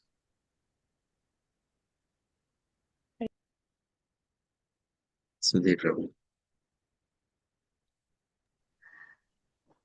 Prabhu, the first question is related to acceptance of spiritual master and initiation. 2 examples that come to my mind in this regard are, one is recently in one lecture I heard about a question asked to a sannyasi about Haridas Thakur accepting, like he did not have a spiritual master, or he did not get initiated. So that is one. The second example that comes is during Prabhupada's time itself, wherein some follower from Guruvayur, he meets Srila Prabhupada, and Srila Prabhupada just after a few days he chants on the beads and he gives the beads to this particular devotee, and there is no official initiation ceremony held. So from these 2 examples, is initiation required to necessarily go back to Godhead? But then Prabhupada did not follow the ceremony, but he did give initiation. Yes. He did But not in the follow the ceremony. yes, But he didn't give initiation, right? yes. So that is detail. What you're talking, the ceremony is detail. Hmm. For example, let's say Prabhupada is flying, he's in an airplane, and one person comes and sits next to him. And then let's say Prabhupada takes out his bead and gives to that person. From today, you chant 16 rounds.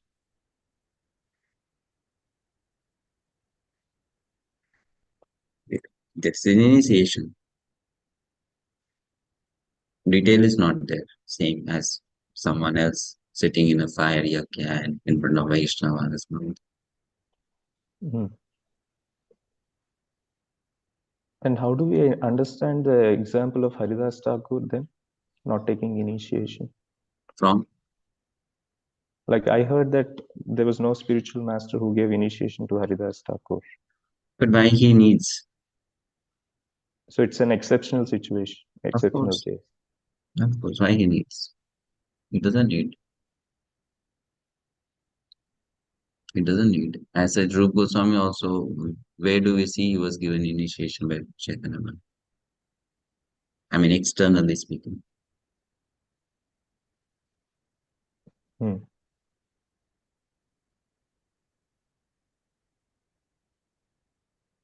So what they are talking is about the detail. If they see the detail is missing, they see the principle is missing, but it's not so. Yeah. Just because the detail is missing or the detail is different, we think it's not there, but it's not so. Like to give you an example, if Prabhupada is present on the planet, let's say, just giving a very, very extreme example. Prabhupada is present on the planet and he is sick. I mean, externally appearing sick. He's lying on his bed. And some devotee is there in some far corner of the world, not a devotee, some person who is also in his or her final days. Right? And that person, some author, comes across a book of Prabhupada, and that person is lying on his or bed and opens that book. And this is like just 2 days left for that person. Only 2 days left for that person. And Prabhupada is on this extreme corner of the planet. He is lying on his bed. And if that person suddenly develops a desire, I wish I can have Prabhupada as my guru. 2 days left. Right? So at that moment, let's say Prabhupada comes in the dream of that person and gives initiation to that person.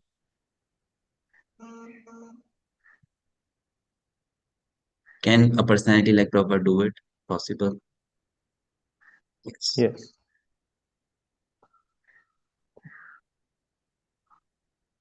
Mm-hmm.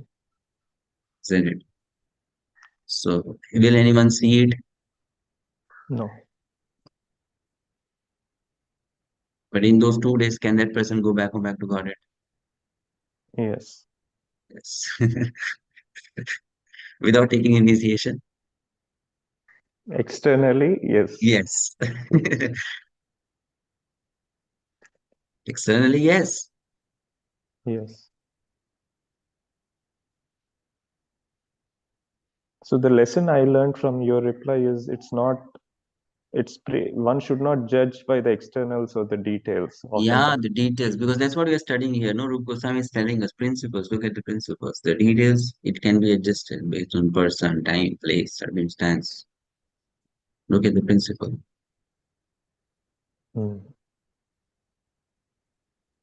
Yes, true.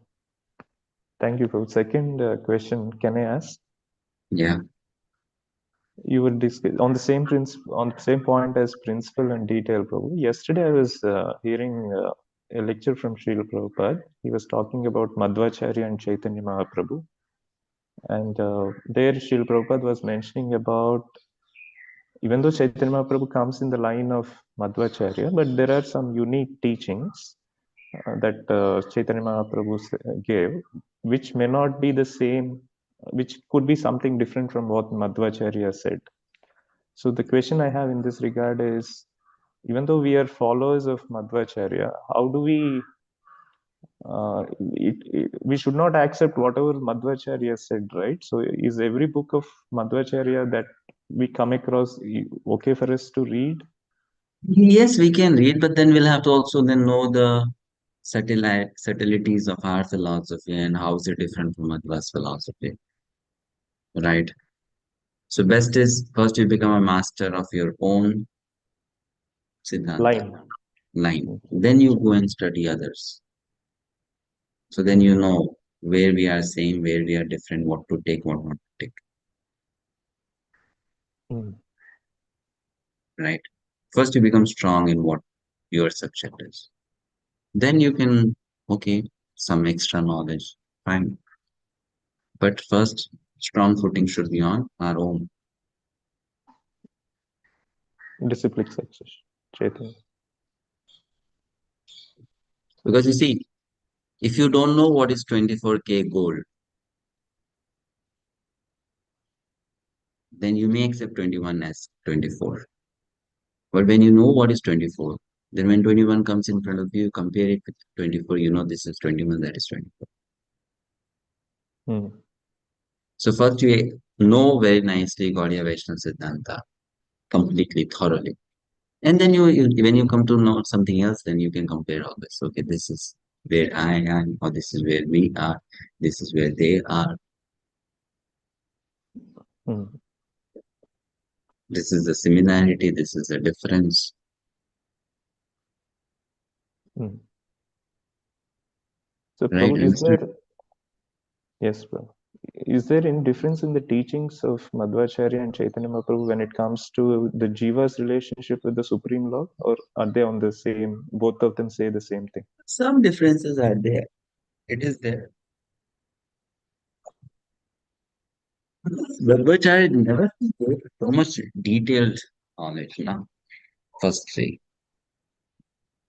Second thing is that Madhvacharya had to emphasize a lot on dualism than similarity.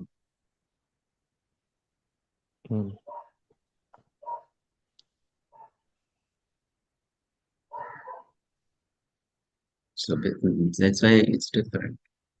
Therefore, the Madhva line of thought can never allow so much of intimacy in relationship with the Supreme, because there's so much of emphasis on differences than similarities. Yes, true. Right? You can be very formal with people who are different from you. Respectful also. But intimacy comes only when there is similarity. Yes. Isn't it? So Madhva is emphasizing too much difference. Jiva is small, Ishwar is Vibhu. Difference. Now that difference brings a kind of then awe and reverence. I'm so small and he's so great. I'm so small, he's so great. So I should respect, I should go down, I should worship, I should be like that. Servant. Yes. Dasya bhava. But Gaudiya Vaishnavism brings intimacy. Who is a lovely boy who can play with you. Is a lovely boy who can eat with you.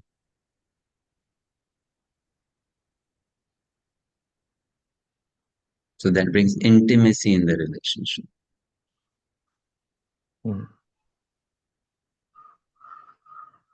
That's why a few days ago there was a quote which I had put that in a relationship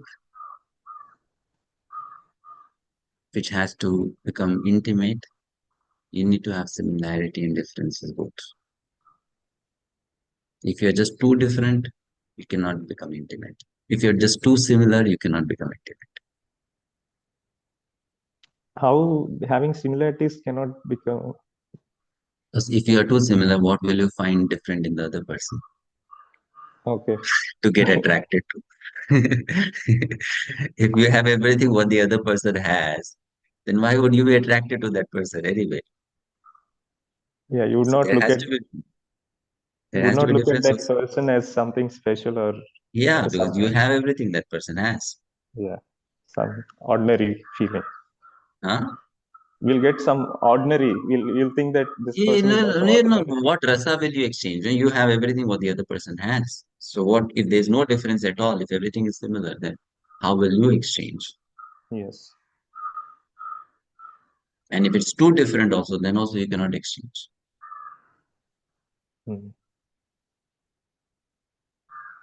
Yes, Prabhu.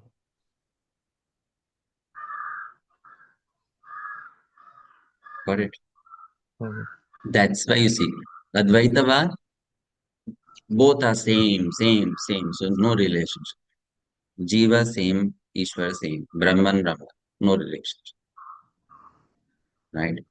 And if you say Dvaitavad, completely different, then relationship is there, but then relationship which is not intimate. But when you say simultaneous one and difference, then there is sweet, intimate relationship. Very wonderful, Prabhu. Okay. This is the philosopher inside Madhusudan Vishnudas. When I was thinking like this, that I thought maybe yes, this is what makes sense. In ordinary relationship also we see that happening. If two people are too different, they cannot come close to each other. If two people are too similar, they don't value each other. Yeah. It's the philosophy and the teachings can be easily understood with day-to-day examples, like from the examples what you were given. That's true. We can understand better with examples, day-to-day examples. And you know why day-to-day examples can be given? Ask why. Because it is there in the spiritual Yeah, realm. because this world is a reflection of spiritual world.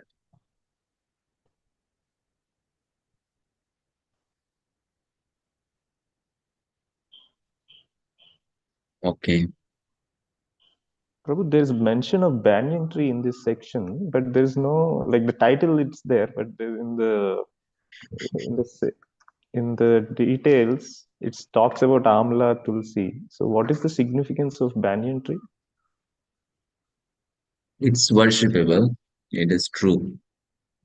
But in details, it's not mentioned because in detail we worship only Tulsi.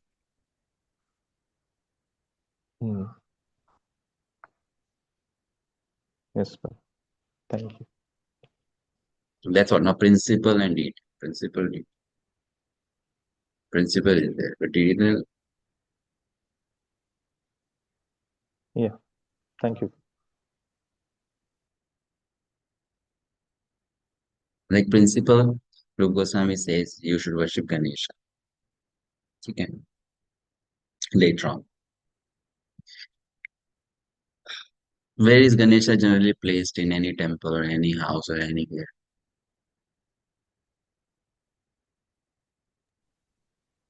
At the entrance. On top of the main entrance. Right. Now, if let's say at the entrance of the temple, I have a deity of Śrīla Prabhupada. Sarvadeva Maya Guru. So Ganesha is Ganesha not there? Yes. Ganesha is there. Yes. So you see principle detail. So if someone may say, Rūpa Gosvāmī is saying you should worship Ganesha in iskcon temples, you don't get Ganesha, we are not following Rūpa Gosvāmī properly. But Rūpa Gosvāmī is saying in the body of spiritual master, all the demigods are residing. And in all iskcon temples, spiritual master is there.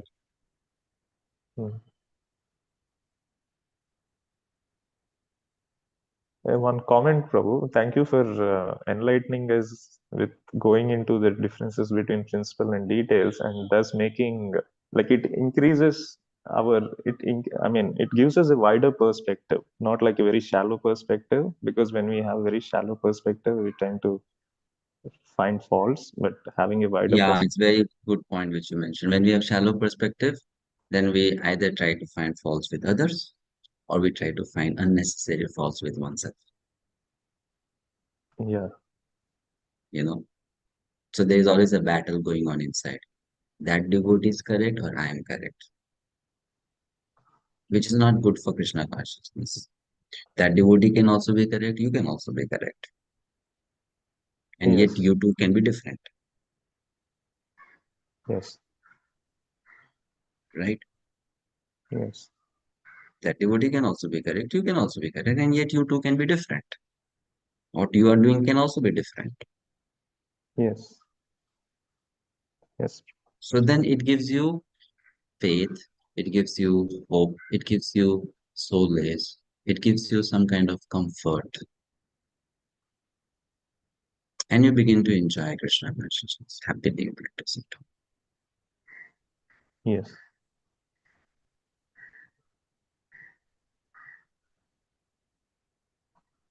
Otherwise, there's so much of battle, of war, of fight going on amongst devotees. I'm right, you are wrong, you are right, I'm wrong. Unnecessary, no? Yes. At the end of the day, if you are making progress in Krishna consciousness and I am making progress in Krishna consciousness, then why fight who is right and who's wrong? Yes.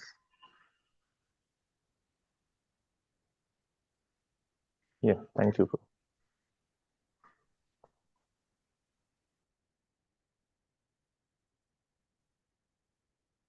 Yeah. Priyatama Garangi Mataji. Hare Krishna Prabhuji.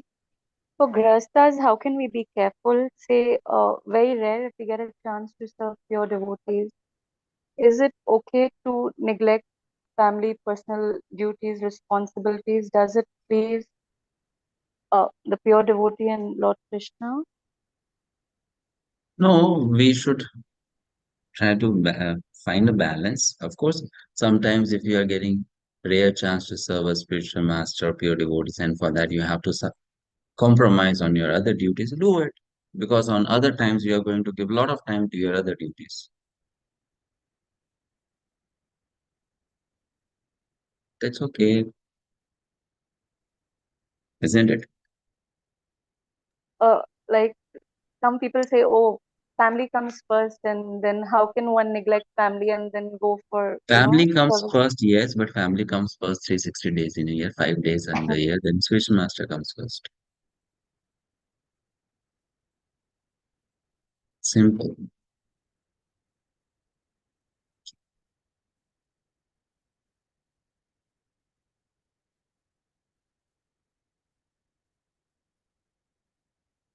Right? On some days it's okay, some days you give time to something else.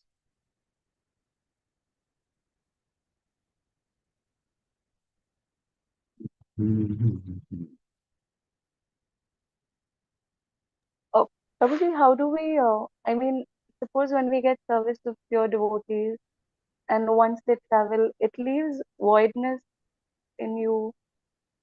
How can one, how does one Sorry? bless? Suppose when we get service of pure devotees and then they happen to travel forward because they've got to pass on the mercy to everyone. So how will this person or these devotees then, continue with their life? Because then there's voidness. That's okay, that will be there. Prabhupada mentioned separation is a part of any relationship. But that's where separation, being spiritual, is healthy for spiritual life. So then you meditate on the services you have done. Remember those days. Keep those memories and continue, carry on. Anyway, nothing is permanent. So it's not that those moments are going to be always there, at least in material world. We have to move on,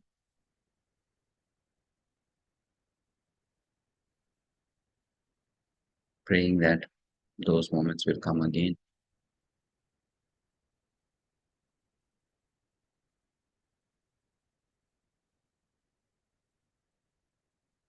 The type of seva can be different, but seva has to be there. So if we learn to be attached to being a servant, then being attached to being a particular type of servant, then we'll be happy doing all the services. I didn't understand this part. We understand in time that simple. To give you an example, you have a baby who is just born, so you are changing diapers of the baby. That's your seva. Your mama, your service is to change the diapers. Now the baby is 20 years old, and then you say, still I'm missing putting diapers on you.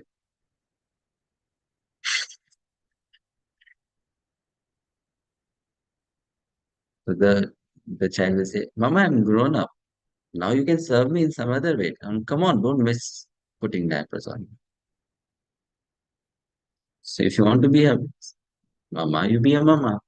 You serve your child in as the child is growing, you serve in different ways. Similarly, when the spiritual master is close to you, you serve in a particular. When the spiritual master is not close to you physically, you serve the spiritual master in some other way.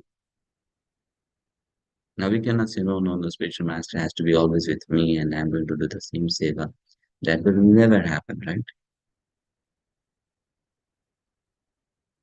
So the form of service will change, but the mood that I'm a servant will always be there. Thank you. Right, isn't it? Yes, thank you. Maturity means, if you are a good servant, maturity means what? When the child has grown up, then you don't miss putting diapers. That's being a What mature a servant. connection. Then you are a mature servant.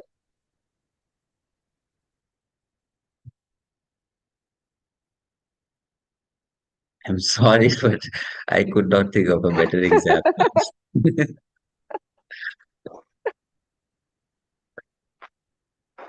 There could be no better example, I guess, at this moment.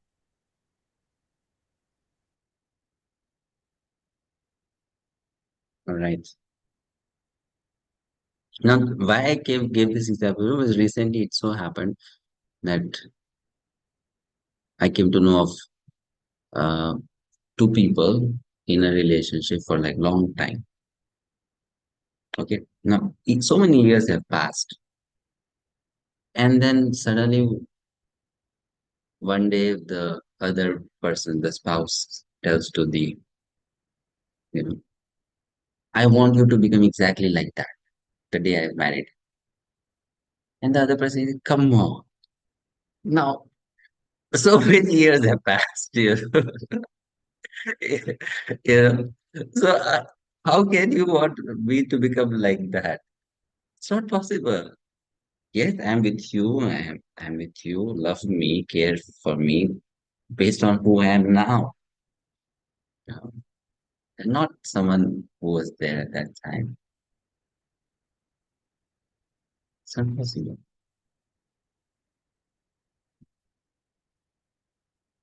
This kind of thinking is not wrong because we feel separation, but this kind of thinking also shows that our understanding of love or seva is not broad, it's very narrow.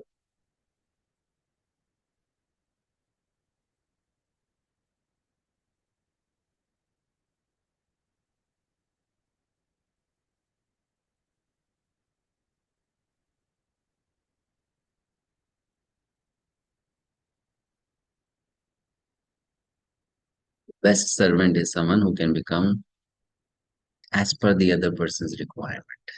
Now the other person wants me to be a mother, I'll become a mother. Now the other person wants me to be a friend, I'll become a friend. Now the other person wants me to be a lover, I'll become a lover. Now the other person wants to be a master, I'll become a servant.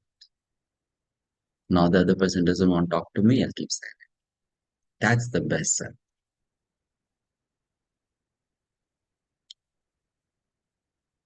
Isn't it? Yes, Prabhuji. So for that, now submission and obedience is But required. we are not on that level because we are not Yes. that pure. We are not that pure, that's why we are not on that level. But those who are pure, they are like that. Perfectly like that. Krishna wants me to be this, now I'll be this. Now Krishna wants me to be that, now I'll be that. Now.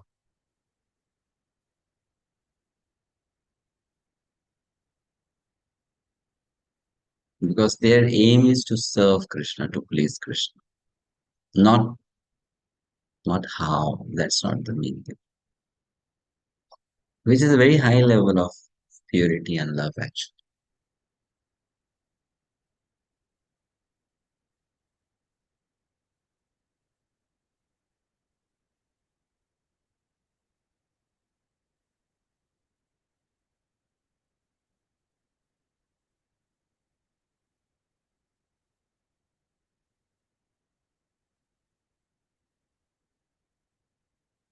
Yes. Thank you so very much.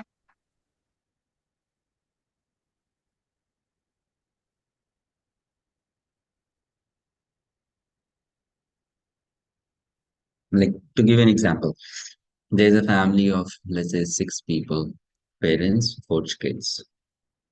All the kids love being with the parents. I mean, they are like all so close to each other. They love each other so much. They cannot live without each other. But, you know, let's say,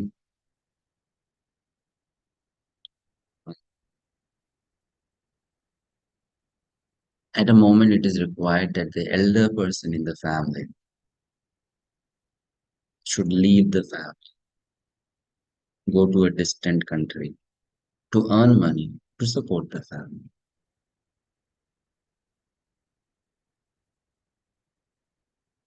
What will be love then in that situation? You stay with the family? No. Then love will be you go.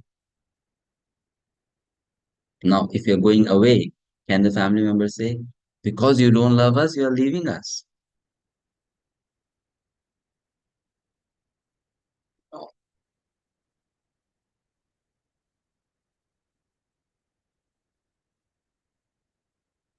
That's why pure love is yet to come in our heart, and that's why we feel so many difficulties and challenges. But it's okay, as we are advancing in Krishna consciousness, we learn, we grow, we become pure.